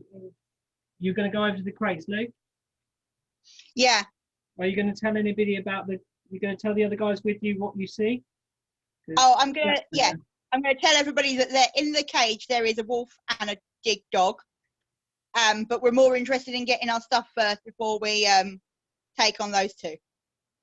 Okay. What do you do at the hearing about a dog? Well, Do I need to convince the dwarf and the gnome to help me open the crates, or are they just gonna do it? The lids aren't hammered down. Pop my back up. The lids aren't hammered down. They're just loose. You can look inside and it's everyone's possessions. Okay, so I've opened the crates up and given everybody their possessions back. Yeah. Apart from Harsel and the guy upstairs, Charles. Yeah. We're gonna pick up the stuff for the guy sitting on the pigeon, but the pigeon guy is not getting his stuff back. Okay. why is the pigeon guy not getting his stuff back? Because he's a squirrel. And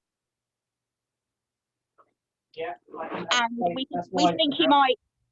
Oh no, actually, no. Let's take all the stuff. Okay. So you pick up his stuff with the help of the Luxodon. You can pick it up. What do you do about thinking about the dog in the cage? Because you know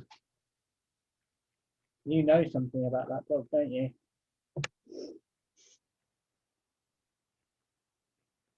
You pull out. Yeah.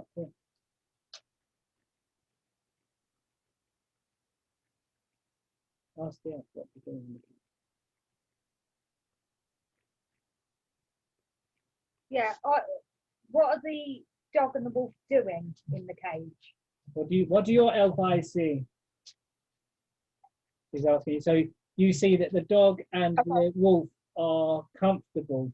They look curled round. The large wolf is actually curled round the slightly smaller dog. Okay. So, so can I call Grill? Oh no, I just wanna-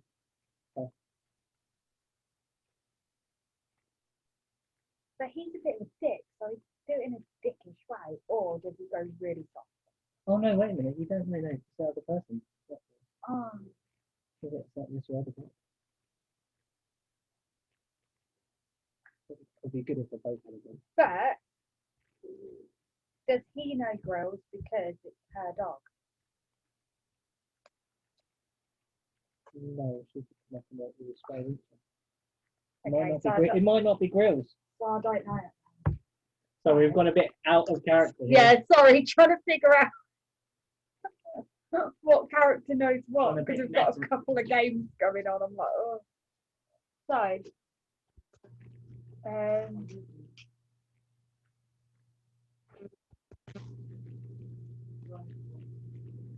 can I really don't see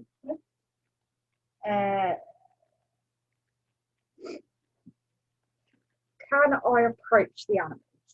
You can approach the cage. Yeah. Approach the cage and just gotta put my hand, like crouch down to it and put my hand in. I would like you to make probably an animal handling Right, so that's interesting. check on that one. How's your animal handling, Lou? Mine's +3. Shall I do it? Right.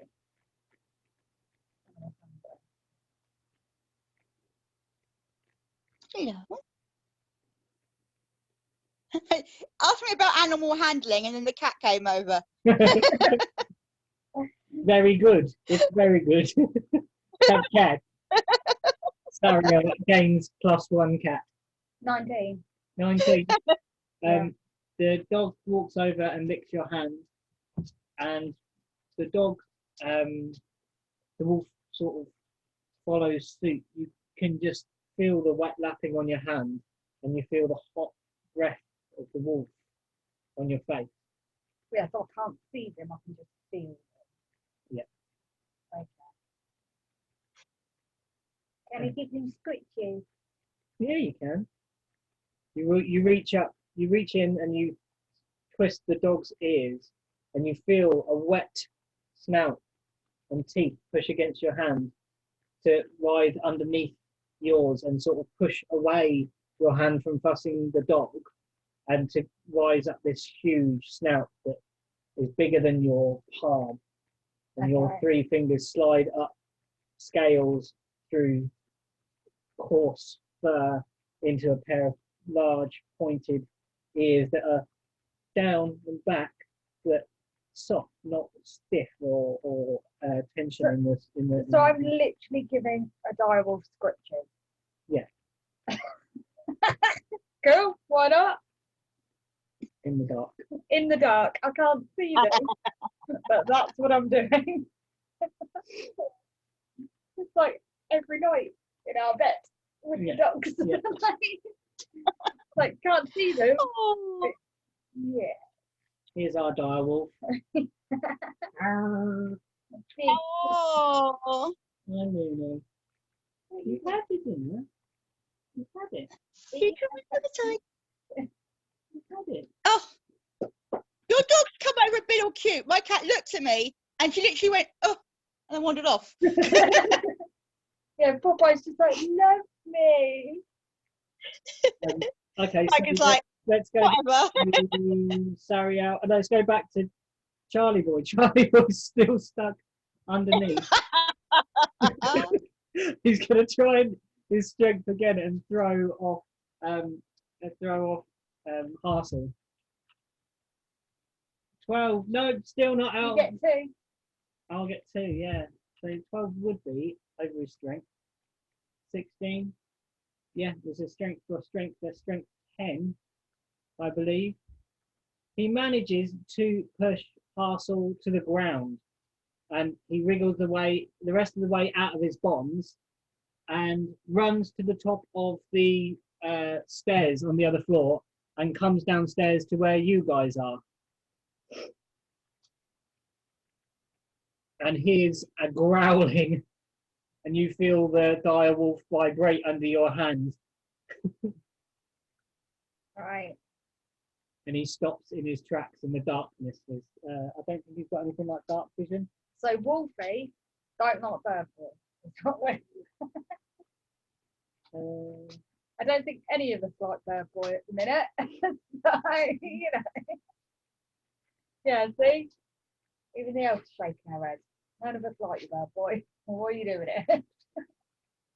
I was wondering if possibly I feel a little undressed, and I'm not one to show off my wings normally, and well, this really doesn't cover much, if you know what I mean. I feel nude.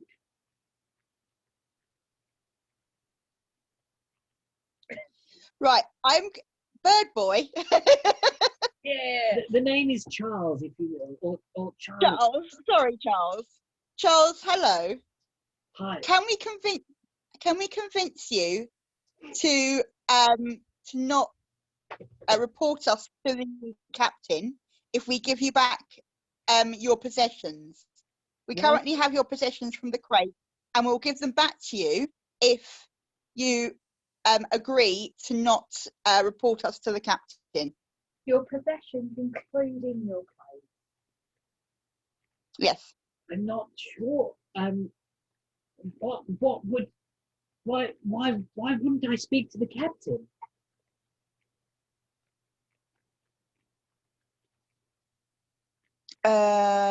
Right. I think we need to persuade you. Just I tell think. me. Just tell me why I would not be. Why it wouldn't be a good idea. Can I do that? Yeah. You're both in the room, I think.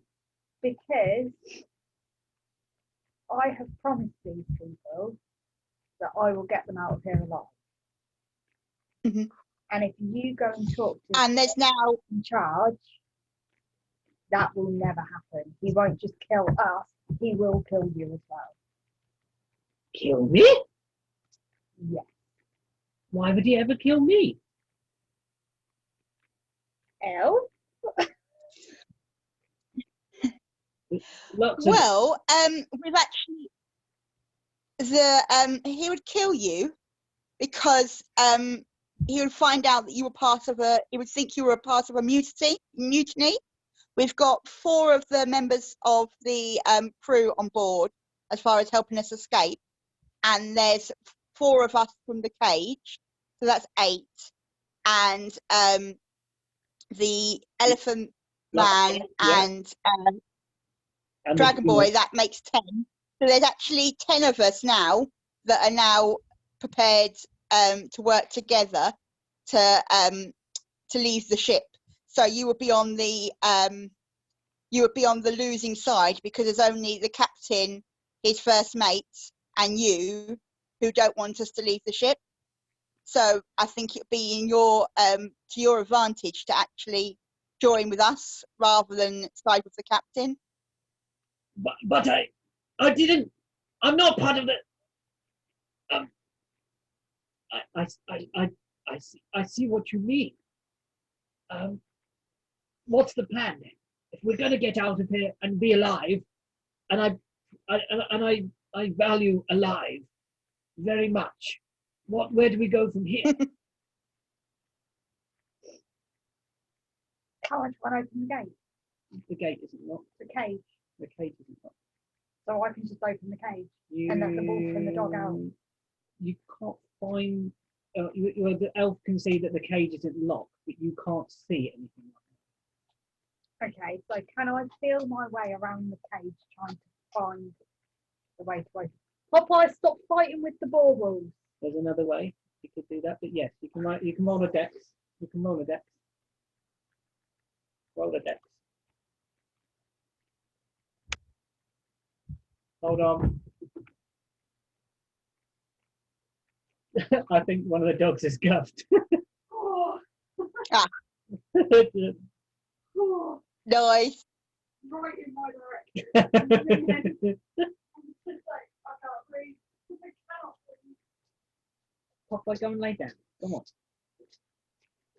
How are you liking it so far, Lou? It's good. Yeah, it's good. Yeah. Got to try and sort of think 2 steps ahead of like what we do once this has happened and this has happened. Yeah, yeah. It's like what you would do in real life, but like you've got to think ahead into this kind of fantasy world. Put yourself in that cage and put yourself in the in the driving seat of that character. Really. Mm-hmm. I've got to work on my elf voice. I'll do that for next time. Oh yeah, yeah. Get into the role play, like properly play it out. Yeah. Yeah. Good. I'd already invented Charles's voice a long while. Like as soon as I like thought of creating that character, like I just thought, oh my god, he's absolutely awful. I love him. Absolutely hate him so much already. Like I hate him when I made him, but I kind of like his mumbling. Like, Why is it recording again? I can't it just remember what character, but he reminds me of something from. Right, let's go. right, so we were just you were trying to see if you could figure out the bars of the cage. Yeah, I was trying to find a way to open it. Yeah. Right, by feeling my way around. So what do I have to do? Well, there's an easier way. I can just ask the elf, is there a way to open it? Yeah. Yeah, so is there a way to open the cage? The cage isn't locked, as you can perceive. There's just a sliding bolt. That the walls were not. So I'm gonna unbolt the cage and open it, and I'm gonna use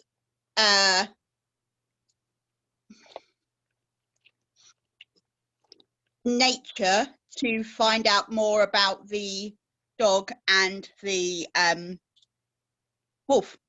Yeah. Okay, do some nature check then.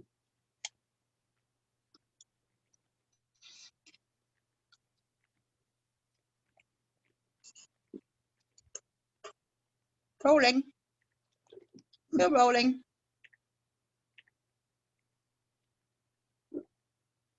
Oh, roll.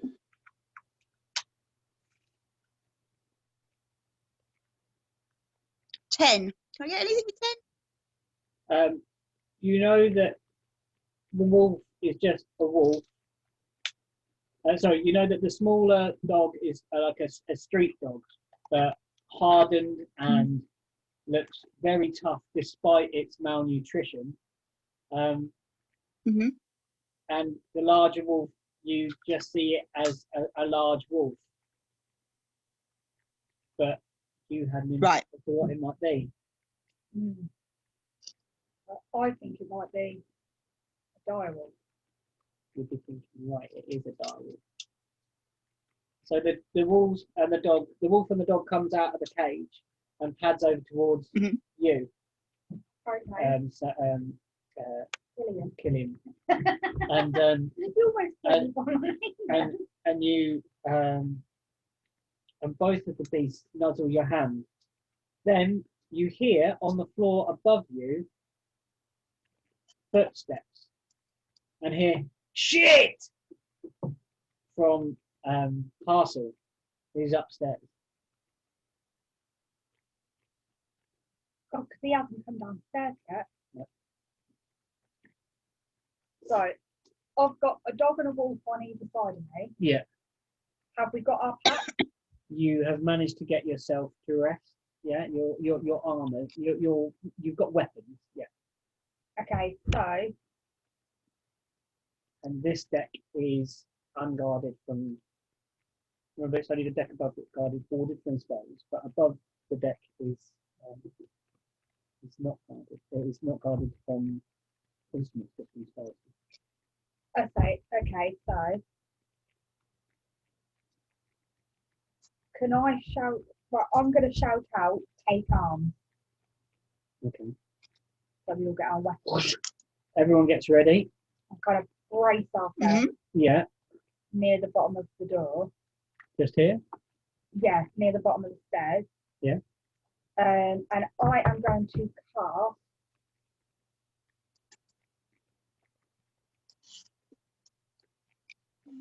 So I'm going to say that and then say, yeah, wait here while I find out what's going on, and yeah, I need to go back into my, for some reason it's like out of my character.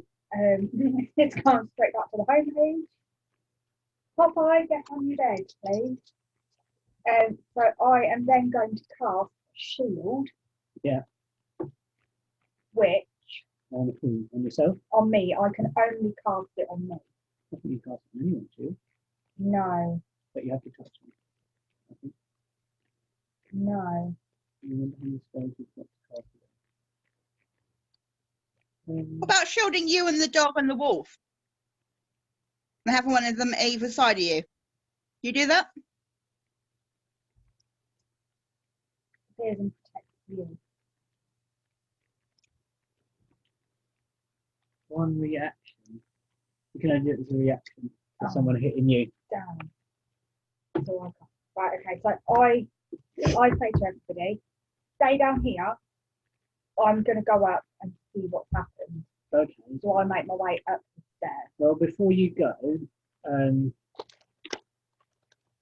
I touch you and say, may Melora be with you. And you feel a slight glow in your body as I lay my hands upon you.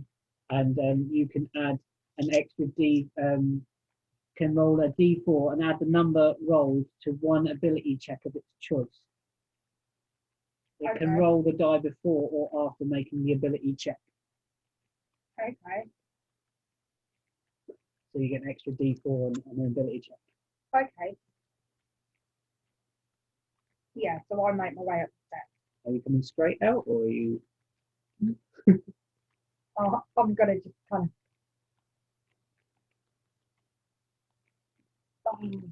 Do you burst in like your character would do?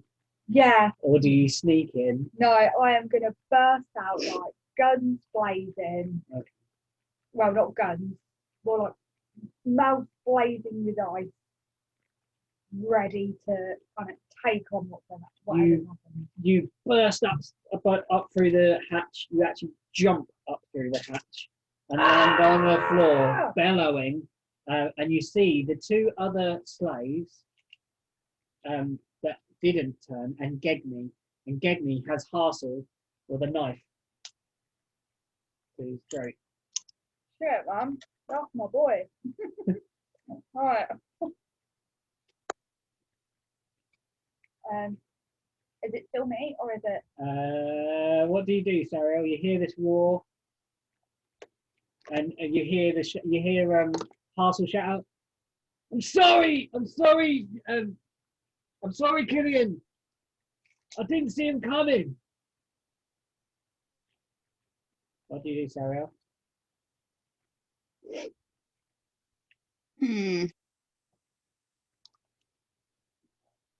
Thinking.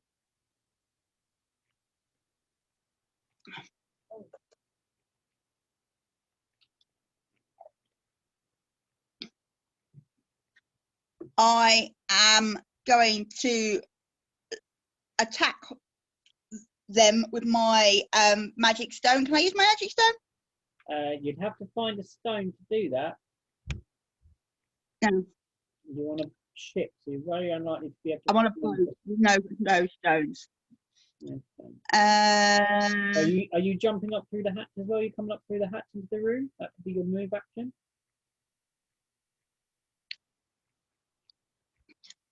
Actually, I am going to use my animal handling to with him.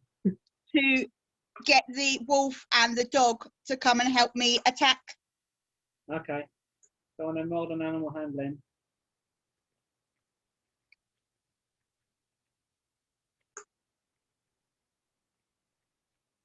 Hmm. 10.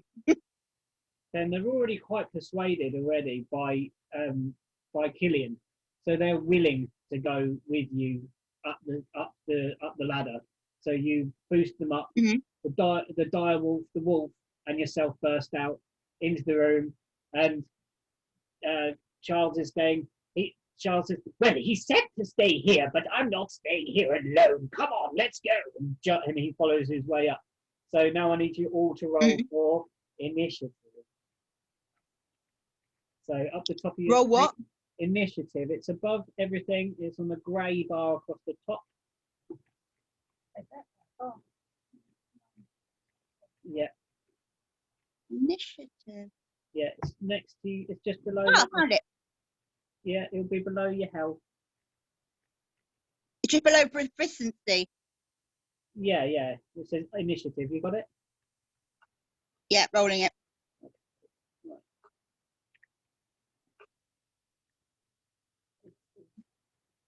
No, what did you get? Go and tell us. Tell the room. an 8. You got an 8. Can I have my 17. 17 and 8? 15 and 2. 17. Ah, hold on.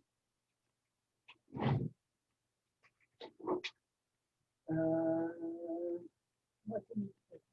No, I just need to write everyone down. So 17 is Lou. Yours is 8. Yeah. Mine is 6 plus 1 is 7, so I'm even after you. Yeah. Now I've got to roll for Thug, 11. Roll for the 2 commoners. They're going to go together. They're going after. And the wolves. You want to roll for the wolves? Die wolf. 16. The regular wolf. 18. Dog is 18. Dog is 18. What about the wolf and the 9? They're still downstairs. Okay. They haven't joined this fray yet. Okay, so we need to build up this. We need to just add some people to this program. Fog, Oh,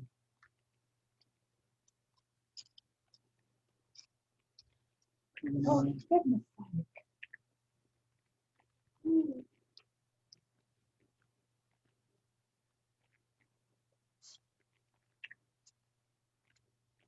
and a wolf.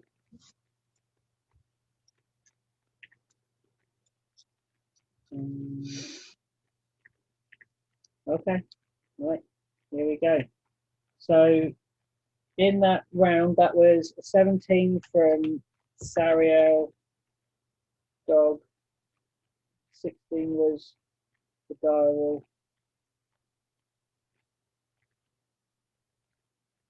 11 was Bug. 8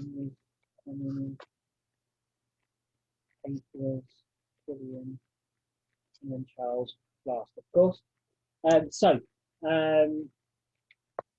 What do you do, Sario? You're first in the attack. Who are you going to target, and who are you going to attack? What are you going to do? Remember, he's got a knife round thingy's throat.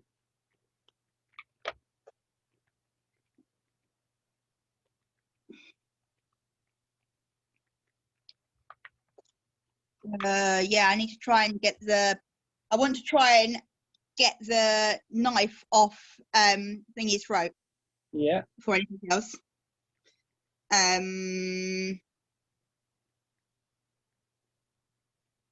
Sleight of hand. You're too far away to do that, and he's looking directly at you. He noticed you. He see you. Okay. Then I'm gonna roll a dexterity. And what? Try and do that? Try and run towards him or something. Disarm him.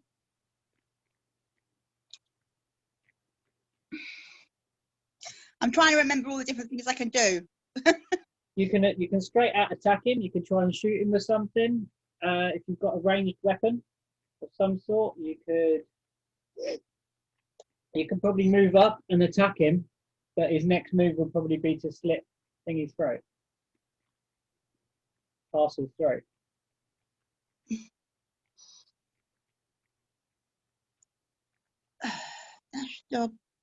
I'm looking at all my actions.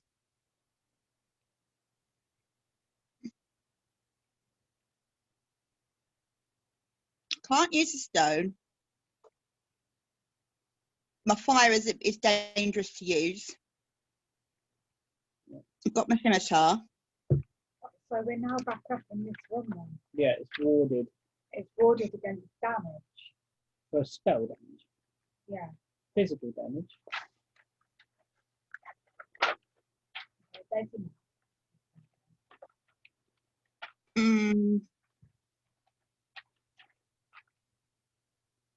I think you should try and what I would say is you have your spell Shape Water. Yeah. So I could get the. What does Shape Water allow you to do? Read the details and then narrate me something that you do to shape the water that's in the room. And the water that is in the room where they're standing, which is Gegni. He's sort of here. You guys have come up the stairs here. Gegni has a thingy in front of him. He's got 1, 2 guards. We're all over this end of the room with 2 walls with us.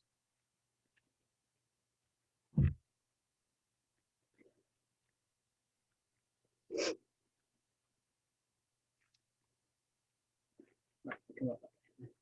That was me. Oh, that was you. That's right. Yeah.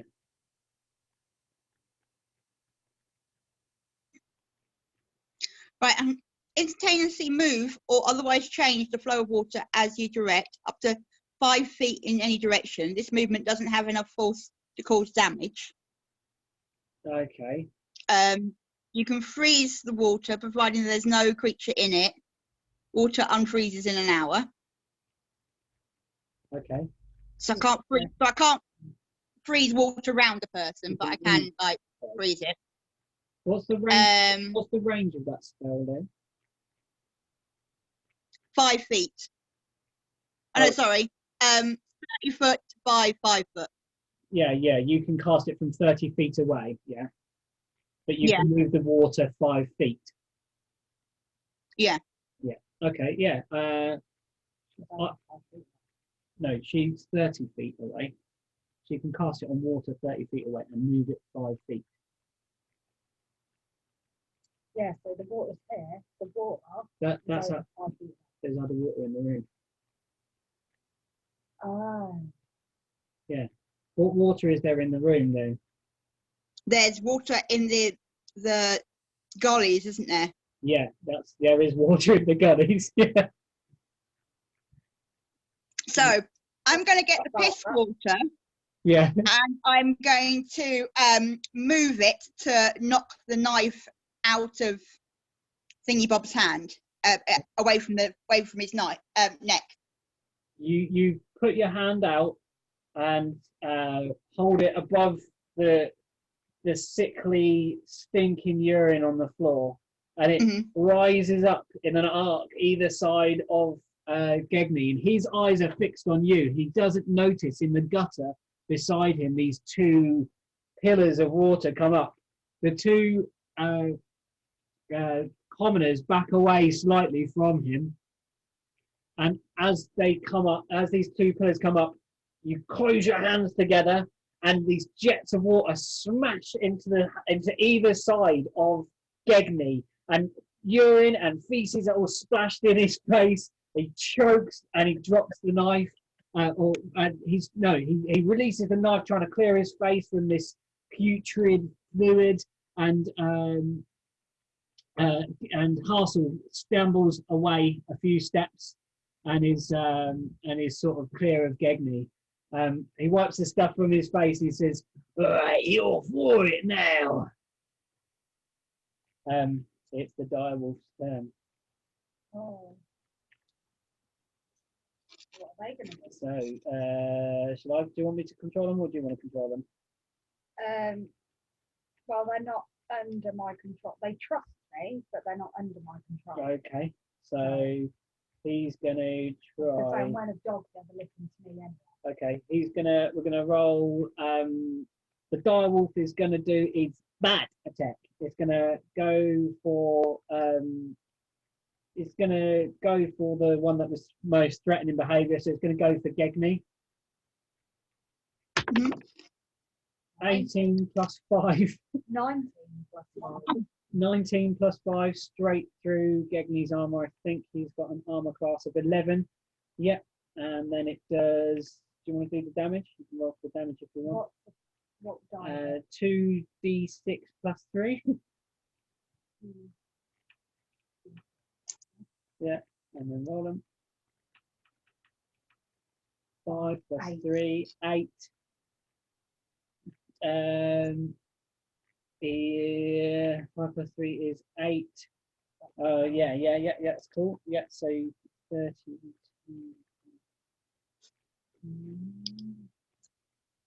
What's that done to Gegni? Yeah. All right, yeah.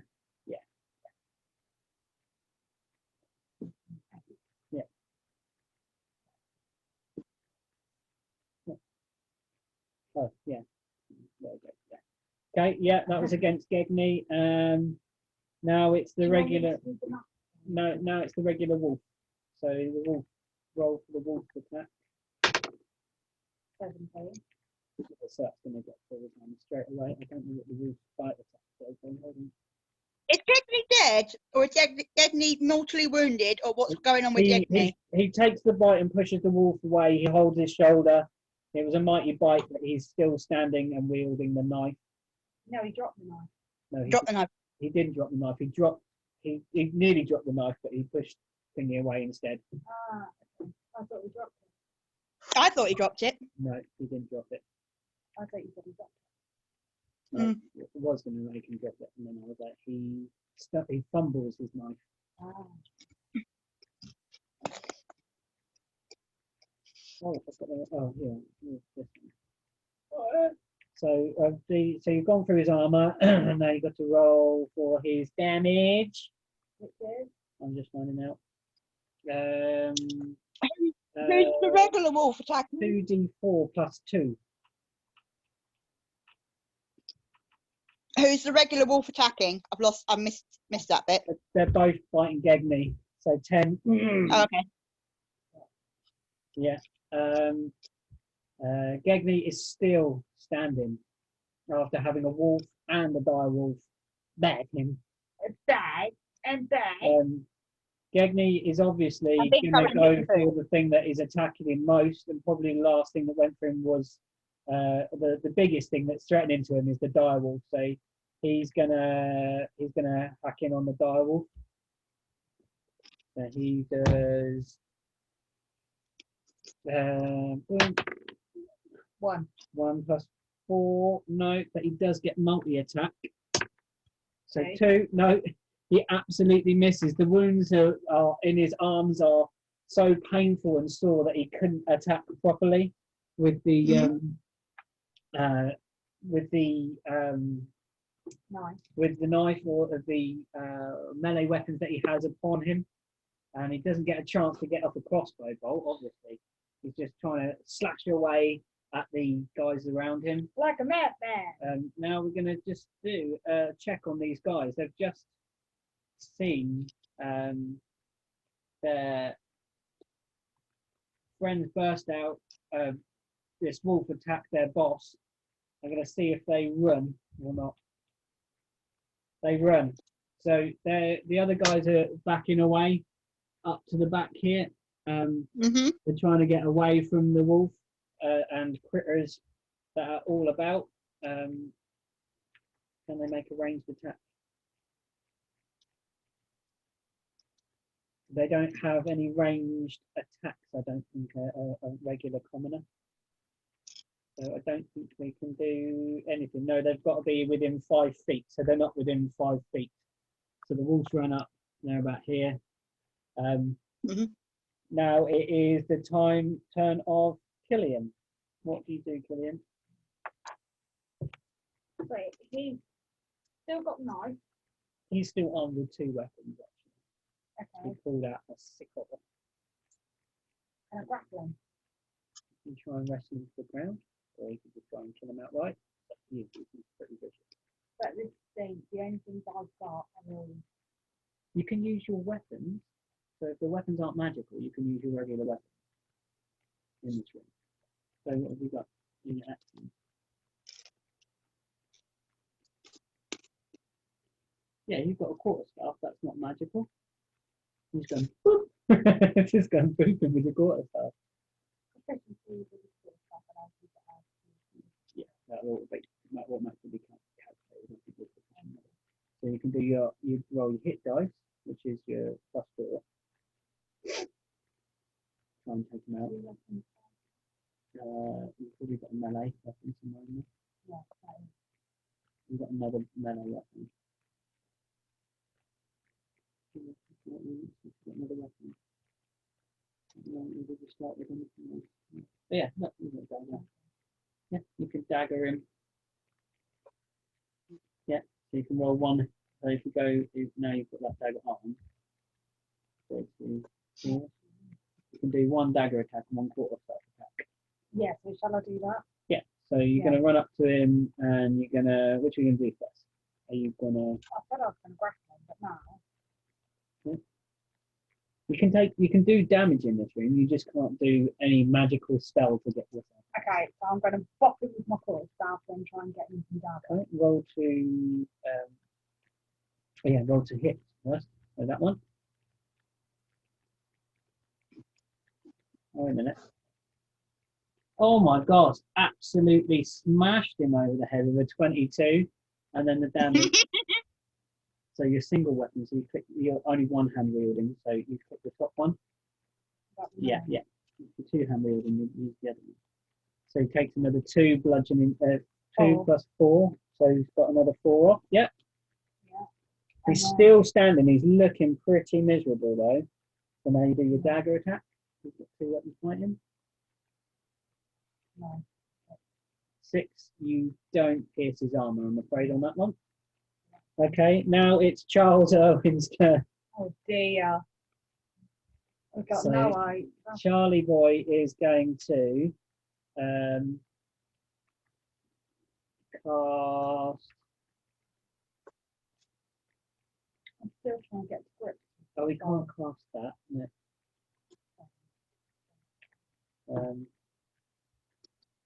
We can't do that. Can't do that. He can't do that. He'll have to do something booty himself because he can't cast any damage magic down here. So he's going to see what he can boot. So you run up to him as well. So you're in the fray here. Mm-hmm.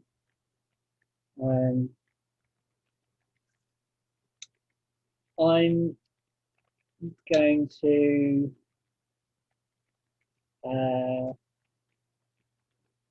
take my crossbow and try and shoot. Between 2 wolves at me? Yeah. You better have good aim, I'm telling you that now.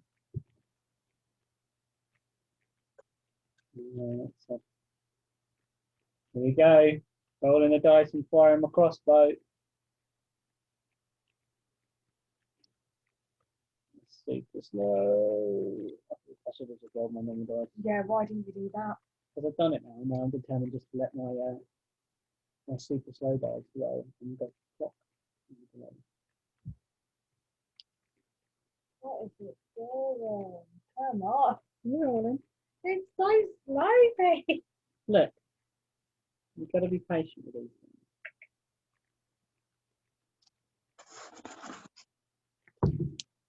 Pete's dice still rolling. Oh my god, it's Worse than mine. I absolutely miss. I just like get the crossbow out in a panic and it gets tangled in my robes that I put on because I put them on in a rush in the dark downstairs. I just go twink, and it just shoots and bounces off the wall. Back to Sariel. Okay, I'm gonna use my scimitar. Okay, so you're going to run into the fray, yeah. Hmm. What do I do to use my scimitar? You roll the hit dice first, which is the first one where it says hit DC, and tell me the result. Okay.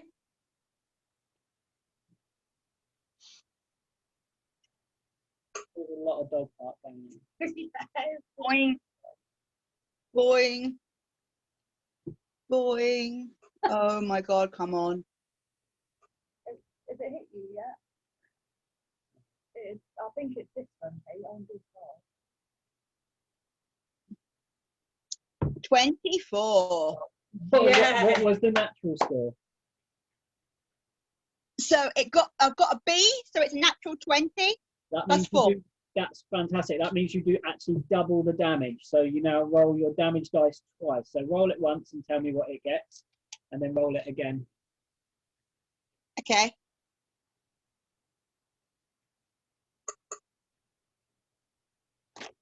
So I go to the score of both damage dice, yeah? Yeah. Whatever it comes, when you click that damage dice, it should roll whatever multiplication, and that give you a total. It's thinking about it. It's still thinking about it. 4. Okay, 4. Roll it. I'll do it again. Yeah.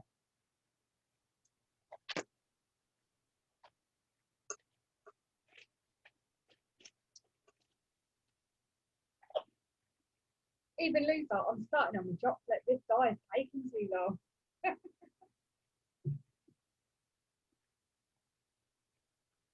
It's all your fault. I wasn't going to have snacks. I've had 3 bits of chocolate and half a bag of popcorn. Oh no. 8. 8. You run up with your scimitar and you hit him so hard that you actually slice from his left shoulder where he was bit with by the direwolf down through his middle, and then out the other side where the other wolf had bit him. He was like almost pre-perforated for your scimitar to slide through that part of his body, and Gegni slips in half and tumbles to the floor and is defeated. Yay! There are still the 2 commoners in the room, and it's over to the wolves. The wolves are going to follow your sort of lead. So, remember they were once slaves too. I know. They've been convinced, they couldn't be convinced by their fellow slaves to leave.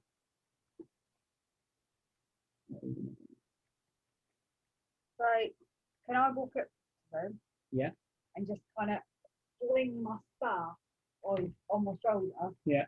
With the dogs on either side of me? Yeah.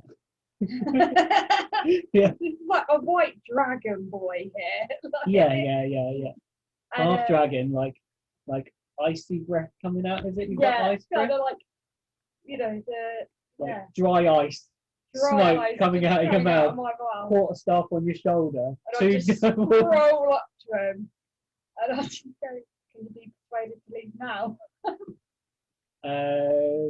I'm going to let you do like a intimidation with advantage, I think. You're going to change intimidation or persuasion with advantage, so you get double. You roll twice and take the higher dice. Okay, so where's that? Because you've got 2 fuck off wolves next to you. That's quite intimidating. Yeah. He's got +5 intimidation already, so This is where I get 1 and then 2. Yeah. Okay, I've got 13, so that's 18. Yeah, 18, and what was the other one? So is it both intimidation? You both roll them with intimidation, you just get to choose the better one. Natural 20! They cower the you and will do anything you say. Now you've got the They will follow you to the ends of the earth. But that's if she tells them to follow her to the ends of the earth. Lay that off. Little shit. What are you going to tell? What are you going to tell them? We're so sorry. We should have just. We were just scared. We didn't know what to do. Please don't set the dogs on us. No. The guy will growl. I mean wolves. Are there any more prisoners on the ship? It's only this one deck prisoners. Right. And the cages below, the supplies, and the deck above, and the captain's quarters. Right. We're taking the supplies. Do you want to go and have a look at, get them to go and rummage through the captain's quarters and see if there's anything there that's That's useful? what I was going to say. I'm going to send them to go and get the supplies for us and bring them to us. They're in the deck below where you've already been. Those supplies, the fruit, the veg. Yeah, well, you can stumble around in the dark and get them. I'll just take one of the torches off the wall if that's okay. No, you're doing it in the dark. Oh, okay. Don't you want to go to the captain's quarters and see what's in there? Yeah, we're going to go there. I'm sending them idiots Oh, okay. upstairs in the dark. We're going to go check out the rest of this boat and see what's about. See what's in the captain's quarters, if there's any gold or anything that might be useful, anything magical or anything like that. We're just going to have a hunt around. Okay. And ransack Okay. place if we can. All right. So, are you going to? How do you say that to everybody else? Right. So, these two are going downstairs, getting us the supplies and anything else that's left down there. Why are they getting the supplies? We're at sea, dear boy. Where are we going to take them? They're for us. I say we, me and the dogs, well, wolves, are going to the captain's quarters and we're going to see what's around. If anybody wants to join us, come along now.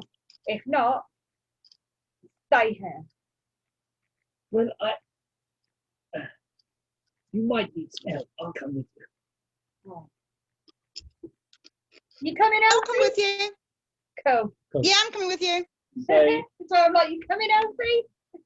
these guys go down to the. These guys go Cereal. down My name is Cereal.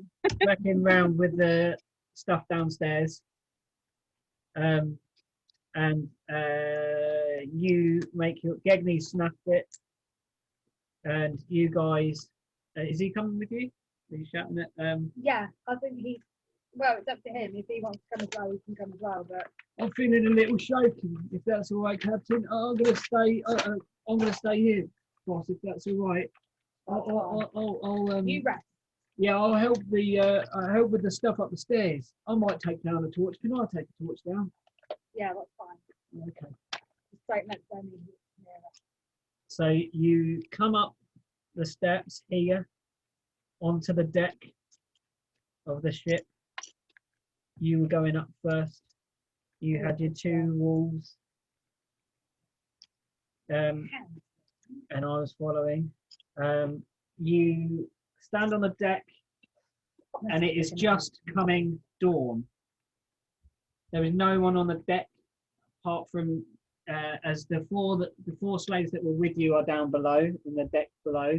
The two that you intimidated are in the very bottom deck with Harsel picking up the supplies which you've asked to be moved up somewhere else.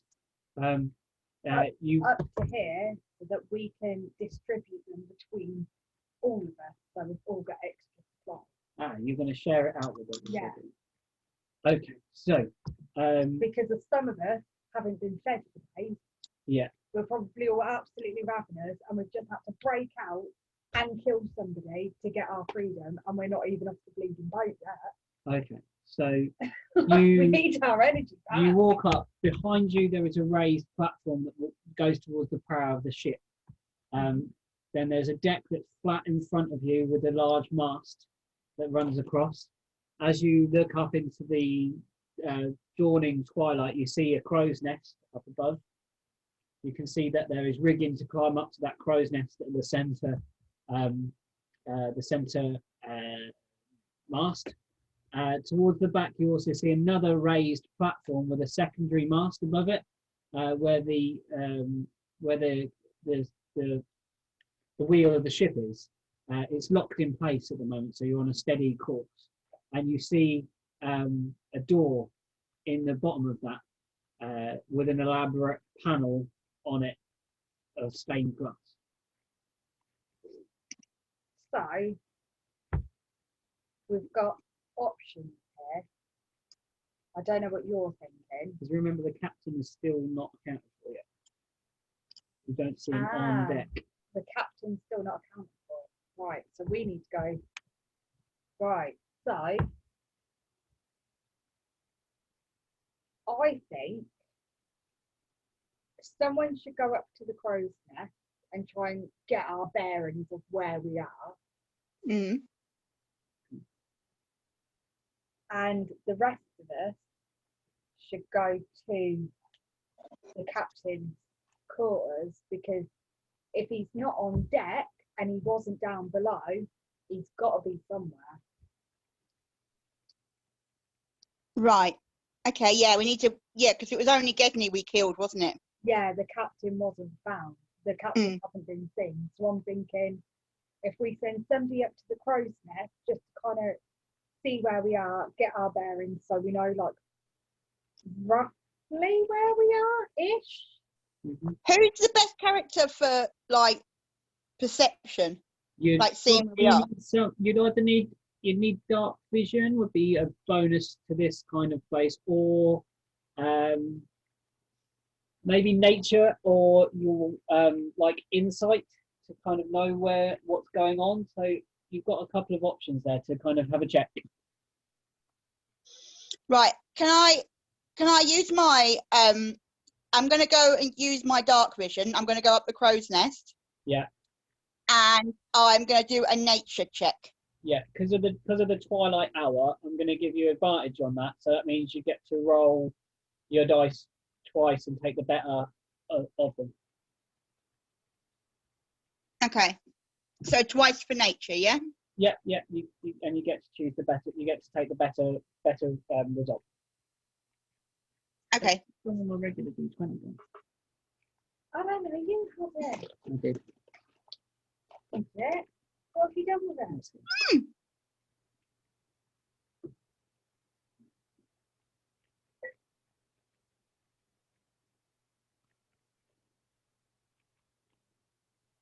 Natural 20. Plus 4, 24.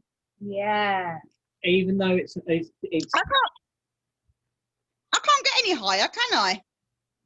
well, you might have a modifier to it. What did you have?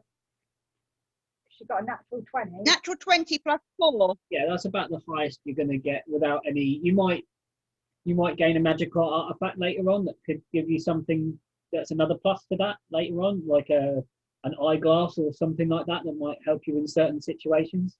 So there are different things that can help you. So you know the nature of the sea as you are, and you stand upon the crow's nest and you look around and you hear the waves against the ship and the ebb and tide of the boat as it rises and falls in the sea.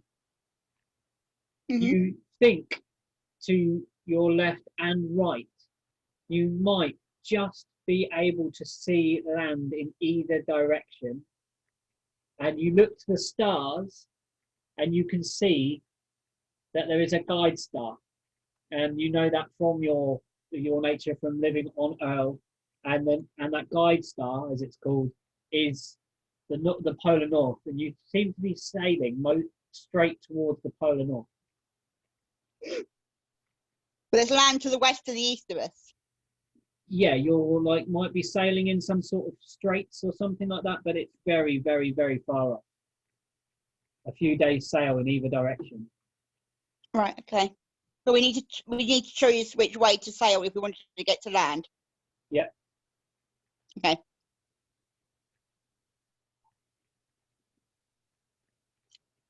I think it's Bean's turn. Yeah, there you go. What are you doing to me?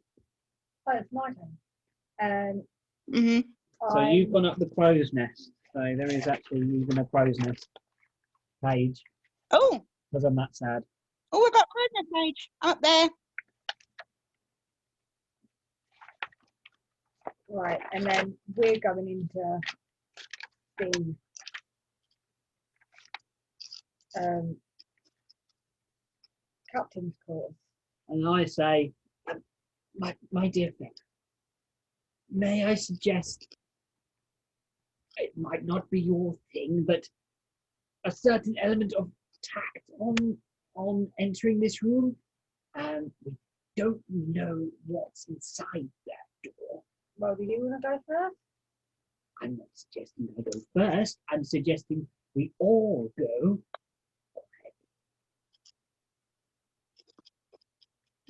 Fine. Okay, so I'm gonna make Stealth. a stealth check. Yeah. I know I need to make a stealth as well, yeah. Yeah, I'm just thinking we could sneak up on it. Yeah. Would be better than just going. Blah! Like we did on the last one. Yeah. Although we seem to do pretty good with him. What's my stuff? Yeah. He's pretty cool then. I'm not helping you attack this time, though. There's no throwing piss water or attacking with a scimitar. Yeah, Have a crow's nest. we're useless. So I'll just get a +1. I am absolutely very, very noisy, and as I walk towards the cabin, I get my foot caught in a reel of rope fall flat on my face, and I get, I'm so sorry, and stand up. You are light-footed and sneak right over, as are the wolves who pad alongside you. But you now hear movement in the room where you see the door. You see a shadow flicker across the pane of glass. So me and the wolf gonna duck behind her. You're going to stay on the outside of the door, yeah? And I've fallen over here somewhere. Yeah, because we're close. Can't see you. It's gone to sleep again. Thank you. Thank you. And you're up in the crow's nest. Hmm. Okay, so it's God. back to it's back to you, Saria.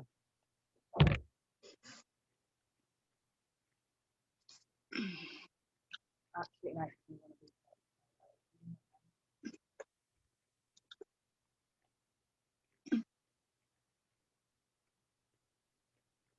Oh, wrong one. What does the perception do? That's what you would see. You've done a kind of perception. You've kind of included that within your nature check of what you could see up there. You could try and there's only one glass panel. Okay. You've already seen him flit by the window. Once you'd looked round, you were following the movements of your friends downstairs, and also with your Okay. with your passive perception, which is part of your skill sheet, you noticed the movement in the room also. You can see that there is rigging that goes between the two masts where you are with your passive perception as well. So there's a rigging that goes between here and the one that is above on the raised platform that sits above the captain's where the movement is, the room where the movement is. Oh, in that case, I'm gonna walk across I'm gonna use my acrobatic skills. Yeah. To climb across to the other rigging. Okay. Yeah. Cool. Give us a check. Let me just do an acrobatic check. Yeah.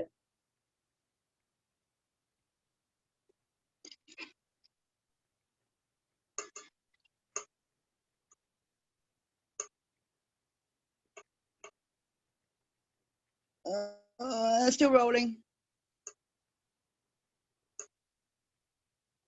Still rolling. 7. 7. You split. Make a quick dex check for me. Dex check, okay. Yeah.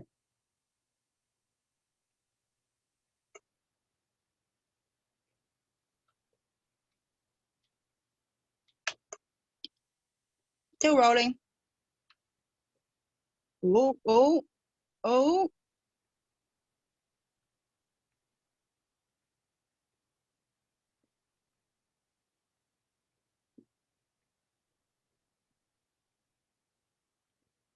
The sad thing.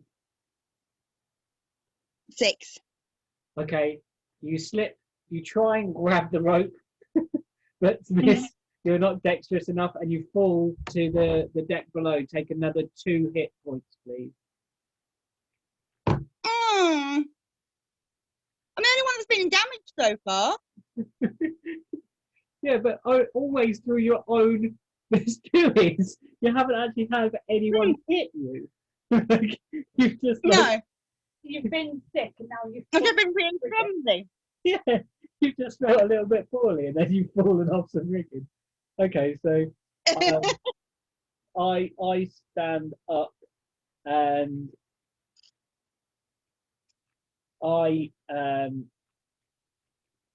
in my embarrassment say, "Well, blast it!" and I just charge towards the door.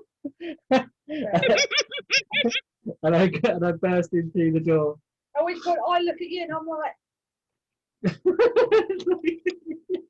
you told me to be quiet. And I'm just laying on my back a bit dazed and I don't really know what's going on. Yeah, you're just like, ow. Ow, ow. So I kick the door in and see that Captain Ricario is ready. Captain Ricario. What have you been watching? Ricario? Ricario. I don't know, that's what it's called. That's what his name came up as when I was doing my inventing in my brain. But it is, isn't he? Ricario, yeah, Captain Ricario. Right. Are you going to Google it? Do you think it's actually something real? Yeah. Is it something real? Yes. I I've think it's absolutely copyrighted someone's name. I didn't realise. And so I need to roll for initiative, but he's going to get advantage because he was ready for us to come in because he heard us outside. So he is. You heard me fall off the rigging. He heard you. He heard me stumble over the thing. He heard you fall off the rigging, so he knows some shit's going down, basically. Mm. I just need to get his profile up, and then we can run this little battle. Sorry, I should have had him up on the screen while I was doing it. It's quite hard narrating and doing the thing as well. So I'm going to roll for Charles, who gets an absolute massive 0 to initiative. And he gets a 19. Whoa! Charles, he was ready for it. He was like, tally-ho! Right, you bugger. Let's have you. And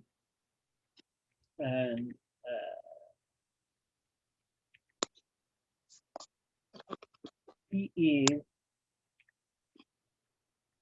gonna get advantage. So he gets a 17 or a 8, so he's gonna take the 17.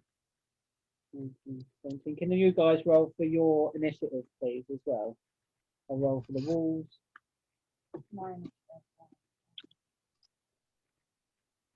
Can I heal myself first? You can do whatever you want as an action within your turn. Yeah, if you've got a spell slot left, because I think you've got 2 spell slots if I remember rightly, and you've only cast 1. Is that the right thing after? Initiative roll 19. Yeah, you go the same as me, so you're going to go after me because I charged the door. All right. Yeah, that's right. I was like, wait, where am I looking at? Right, can you just make a note that I got 15 for the initiative? Yeah. And then I'm going to do a cast wound spell. Okay, you do that on your turn. Okay, so wait for your turn. Okay, so Charles bursts in and he goes, right. I'm going to do stuff, and this deck obviously isn't warded against spells, so he is off that deck and he is going to cast. What is he going to cast? he's gonna. Oh, how do I do this one? I can't get up to him. I can't get close to him, so I can't do that. He's gonna cast.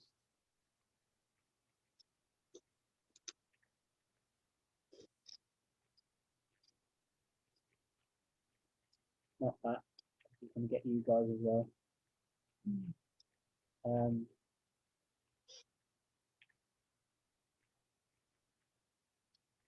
He's going to cast Guiding Bolt.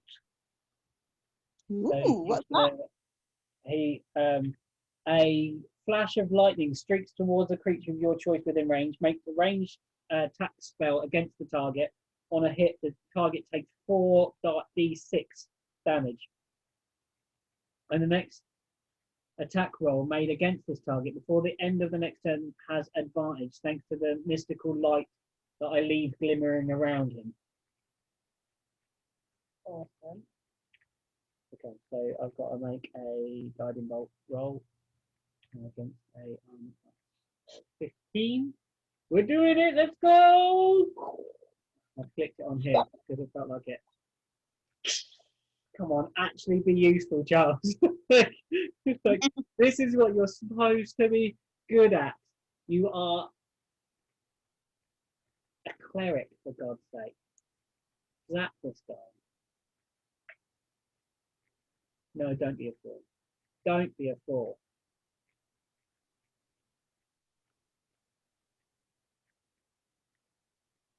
It's so slow. It's even worse than actually rolling a normal dice.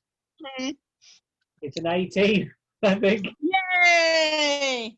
Okay, so An 18 plus. plus 6, 20. Wow. Yeah, 24. So I smack the lightning corrals, surrounds and crackles around Captain Ricario, and he takes. Ooh, where's this button? I got a warming day. I'll just do it on here quickly. And I'll do it on there. It's too much to back on there. Hold on. It is 4d6. Oh, it died. Oh, it ran out of battery. I've got to do it on here. So it's going to take a while. Sorry, guys. Do you want me Mine rolls just as slow as yours, don't worry. I think mine are actually somehow slower than yours. Really. 46? Sorry, it's happening. Yeah. 4.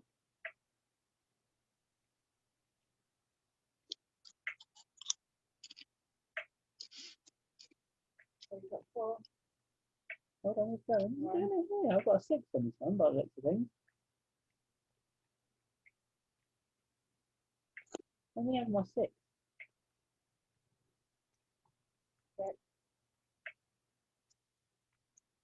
I'm taking this roll. And a 5. A 4, 6, and a 5. 4, 5, 6, 1. I'm taking this roll. 5, 4, 3, 6. I got the What'd you get? 5. 9. 12. 18, I think. 5, 4, 3, 6. 10, 15, 18. Yeah, 18. Yeah, okay. It's now Me. Killian. What do you do? I am going to use Ray of Frost. So, What kind of state is the captain in? Hold on. He's still standing. He takes that quite well, but you get advantage on your attack roll. on my attack roll. Yeah, because I've just lit him up like a sparkler at New Year's. Okay. Take that, you blackguard! Cries Charles. You were very rough with me. I didn't enjoy it. You ruffian. 16, That'll show him. 1, So 21. Yeah, Meanwhile, I'm still laying on the ground. What? and you can roll What's it again. going on? You can get that, you can double roll it again and see if you get in that. 19. Right. Okay. So then you roll your damage for it. Okay, so that is 1d8 cold damage, and its speed is reduced by 10 feet until the start of the next turn. So just do the dice next to it. Okay, but do the dice get the sound? Advantage on your hit. That's what it is. Makes another 5. Okay. Oh, gosh, okay. Yeah, it's pretty tough. Now it is the turn of the captain. So the bandit captain is obviously going to go for Charles, because Charles burst in the room. I'm guessing you come up behind, have you? You kind of pushed your way into the room to do that lightning bolt. What did you say the speed is reduced by? 10. I can't see it again. It's gone to sleep again. Sorry. Reduced by what? It's honestly, it never goes to sleep. And then See? one time we want it to, I think it's 10 feet. It's reduced by 10 feet or reduced to 10 feet. That's what I'm just checking.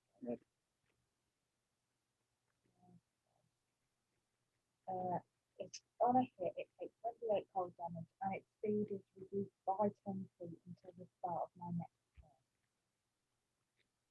1, 2, 3.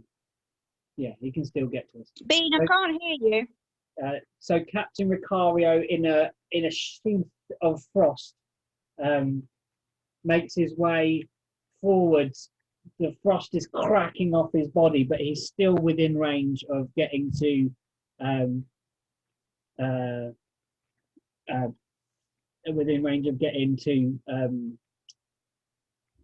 Charles. So he's going to make. He's got 3 melee attacks to make. Oh dear.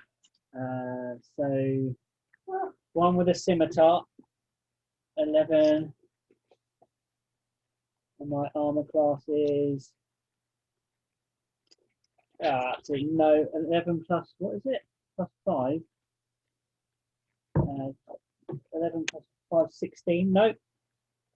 Didn't get through it on that one.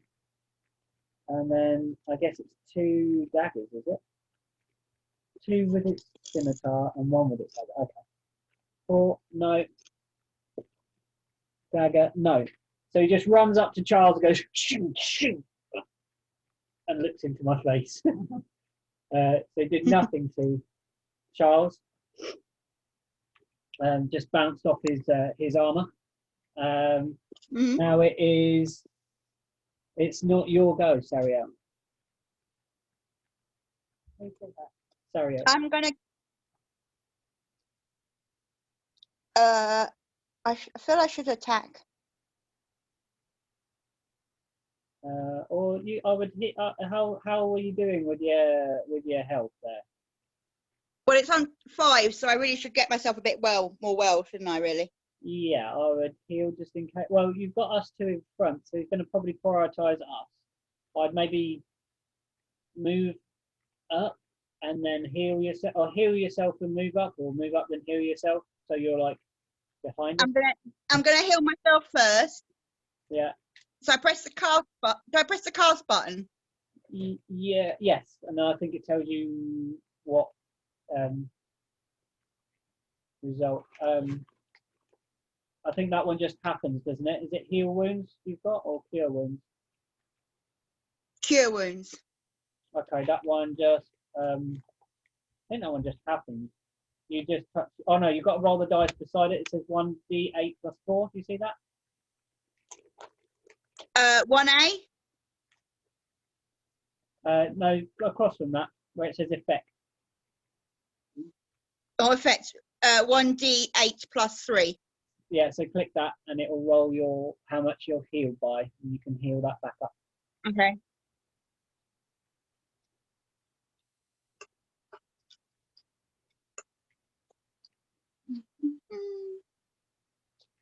No, not 1. No. But But you'll get 1 + 3, so that's 4. I think so. I'm waiting for it to think about it. Yeah, 4. So you can add that to your back up to your health. So I can only have 7. So I only go up to 7. So I only go up 3. Yeah, that's it. So you're fully healed. You're feeling bright and ready to go, basically, to fight these next to fight another day, as they say. So now it's the wolves go. So the wolves are going to like leap over our heads and go for Captain Ricario. So he's going to go for 4+ to hit on a 3. That wolf absolutely misses, and then the dire wolf is a oh no, was it +3 + 5? I think that's 3 + 4, 7 versus an armor class of 15.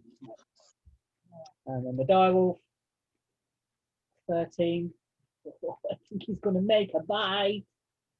Yeah, +5, 2d6 + 3.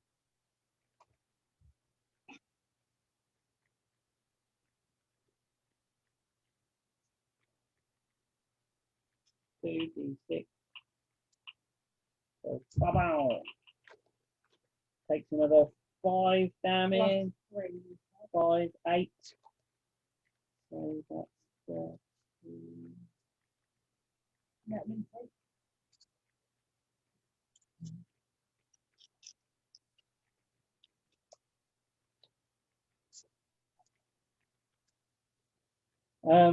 He's still standing, this guy. He is a tough cookie. It's now back round to Charles and me and you. Me and you, darling. Let's get this fellow. So I'm gonna cast. So do another guiding bolt because that was banging. I can cast that again. So we've got 2 spell slots. Yeah. Yeah. Okay. You know what I'm going to use that. No. I'm gonna guiding bolt then. So I'm gonna guiding bolt again at him. Yeah. It comes out another lightning bolt, shoots out my hand.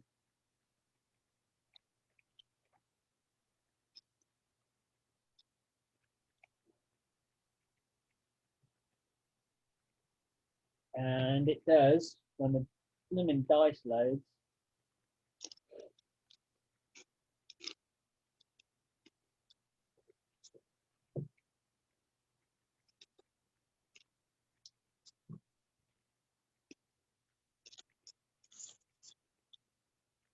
Does it hit him? That's all I want to know.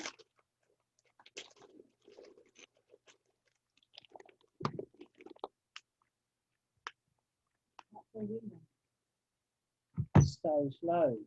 Look at him. Right. Thank you. 11 plus 6, 17. It does. It does. And now I've got to do. Was it 4d6? 4d6 radiant damage. Oh, yeah. 17. You can do Is that. it plus anything? 17. No, it's just flat 17. I love how you can do the math.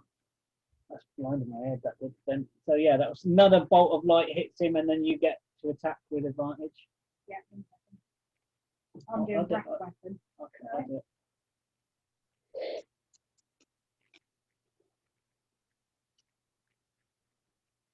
Is she being the captain now? No, she's just doing some math for me. My brain's starting to fry.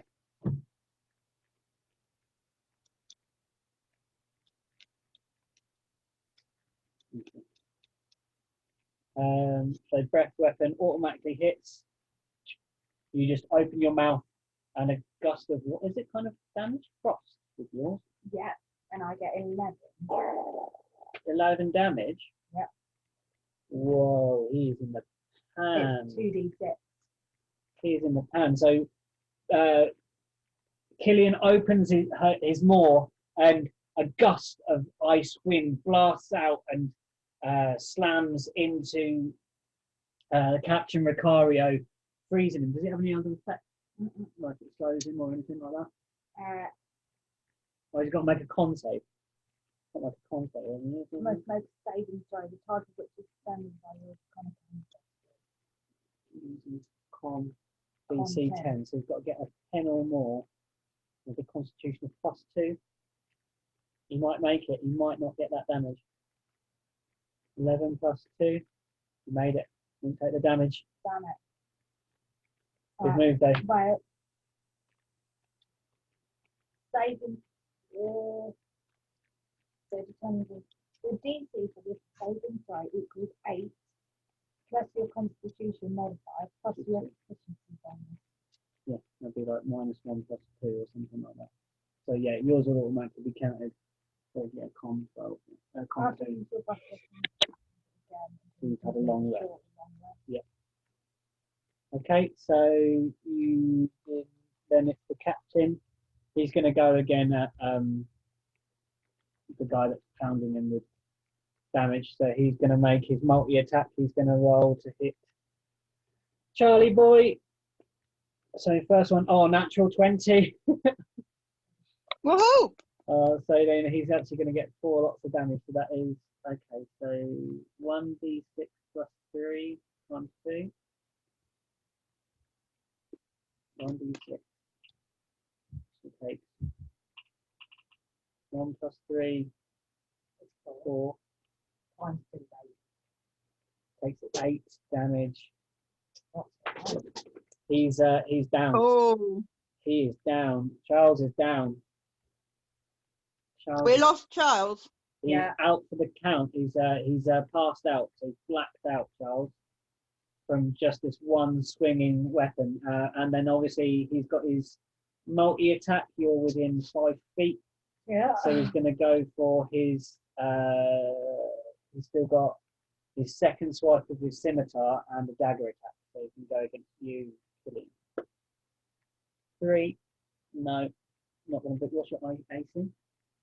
13. Okay. The dagger. Got 1. 1. No, he misses, Yeah. and he goes after knocking the other guy to the floor. He is down. So what next? It is My bad. the turn of. No, you did your breath weapon. It's Sariel's go. I was thinking that was you. That's what I thought. Okay, I'm going to use my scimitar Yeah, so you're going to run in behind us, step over the body of Charles. to over the body of Charles because I can't heal because I've run out of healing at the moment. Yeah, And right, I'm just rolling my hit thingy now. So I roll hit first, don't I? Yeah.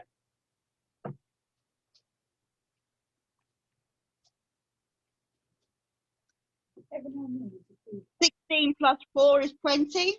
you hit him. Yeah.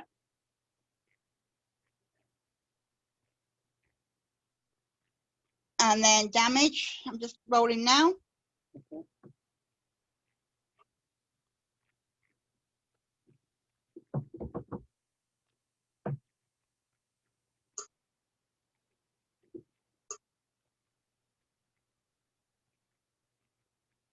Oh, hang on, what's it plus? What's it plus? Should do the math there for you.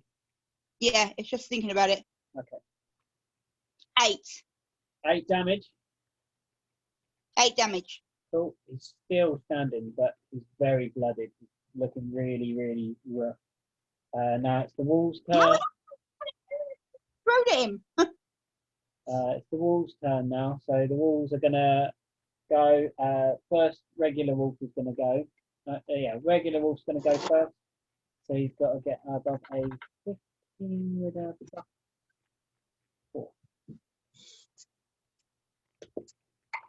Clock dice. Clock dice. Oh, yay, back. And then we need to roll a 1d6 plus 3. Do it just one side. 1d6. You got 2, so 5. So he's down. Yeah, he's really bad. And then the dire wolf now. Oh, yes. So What's that is 2d6 plus 3.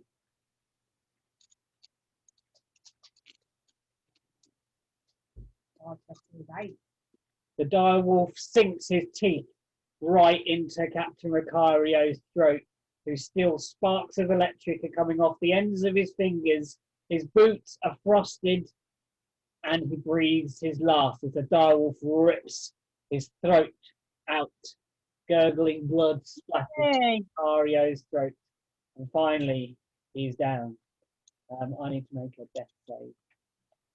I don't know how to do a death save.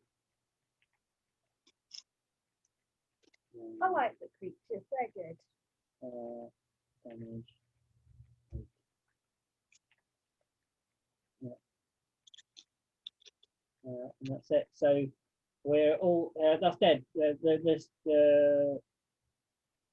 how do I do a death save? I don't know how to do a death save on the app.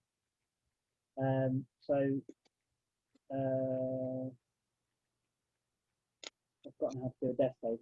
Okay, is anyone going to heal me? Are you going to take a short rest and heal me, Lou, so I don't die? Yeah. Okay. I'll heal you. We say we take a short rest, and Yep. the battle is concluded. The ship is ours. Woo! We've defeated the captain. We've defeated his vile henchmen. We've converted all of his crew, apart from 2 who are petrified of you, Killian, wholeheartedly now, to work for us or work with us on board the ship. We have all the supplies on the ship, and Charles Irwin is down, but you rest and you lay your hands upon him and bring him back to health aboard the ship in one of the beds, and the ship is ours, and that's where we end our adventure for today, taking the ship as our own. Well done, everybody. That was great. That went really Does really Charles go back up to full health then? well. Sorry? Does Charles go back up to full No, health after rest? Well, hold on, let me just get the rules on that. I've forgotten how to do a death save.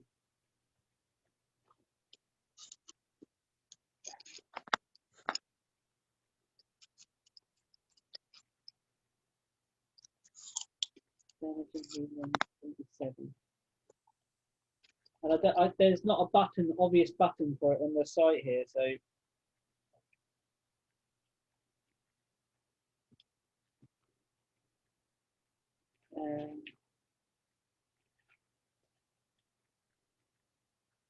Instant death. Massive. When a damage reduces you to 0 hit points. No, it took exactly the hit points. Falling over rushes. Appendix A. Whenever you start your turn with 0 hit points, it didn't get to 0 hit points. So I've got to roll. Yeah, in the hands of fate now. So you could die straight away. Yeah. I didn't die. On my turn, I survived close to death. That would have been bad if you died straight away. Yeah.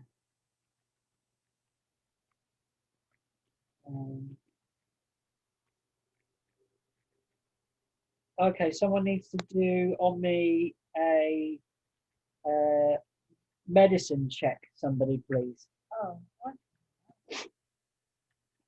I'll do a medicine check. You can both try and do it because the fight's over. 21, yeah. Okay, so You bring me And back, it's wrong. you It's bring me wrong. back from the brink of death with Was your that Lee? What did you get? It's still rolling. Hold on. the slow-mo roll. I think it's actually easier to stream it on the computer, maybe. And then, have you got a webcam on your computer? No, I'm 13. Yeah, so you've both given me 1 health.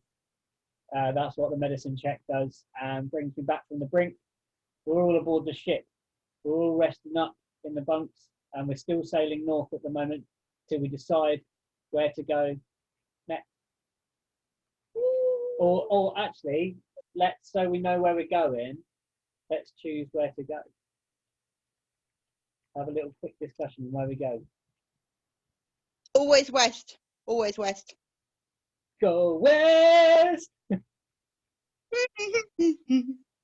like that. We live in the West Country. We gotta go west. Well, Bean says go south. I agree with her there. We live in West Country. Go west. Well, I say go south because I know that where we sailed from is probably behind us. Yeah. Yeah. That's what I was saying. We don't know where we came from, but I know where we came from because I was loaded on the ship there. I can tell you where we came from. We were at Heptar Island before. It is the Reformist Church, the prison island, where all criminals are sent to be reformed and then sold on to better lives to work under great kind masters and to earn their penance. It's where I was working. I was working at Heptar Island, and all of a sudden, I was thrown in here. I was arrested and marched and thrown aboard this ship with you guys like a common criminal. Still want to go west. Don't want to go back to a prison. All right, are you two going to try and persuade me to go west? what's for us there? Like south. I want to go down and find out what I've been accused of and why on earth I'm in this mess. Well, I don't want to go to prison. I don't want to go back to a prison. I want to go far away from a prison as possible. And we've got land to our west and land to our east. So they're going to be much closer to us than going back from where we came from. And Why go back to Alcatraz? We can go somewhere new. Have another adventure. and we need to look at what supplies we've got. We may not have enough. We might have enough supplies to last all of us the 2 or 3 day journey over to what's east or west of us. But you didn't mention anything behind us, so we don't know how long it's going to take to reach land behind us with the supplies that we've got dished out between all of us. Very good point. It's not just us, it's everybody else as well. So you grab the wheel and you turn west. And start heading towards the Is far that what off we're land doing? you see in the distance. Okay, that is our quest done. We know which way we're going. We're heading onwards across the waves. Thank you for playing, everybody. That was cool. Yay! That was cool as fuck. I love that. Thank you. That was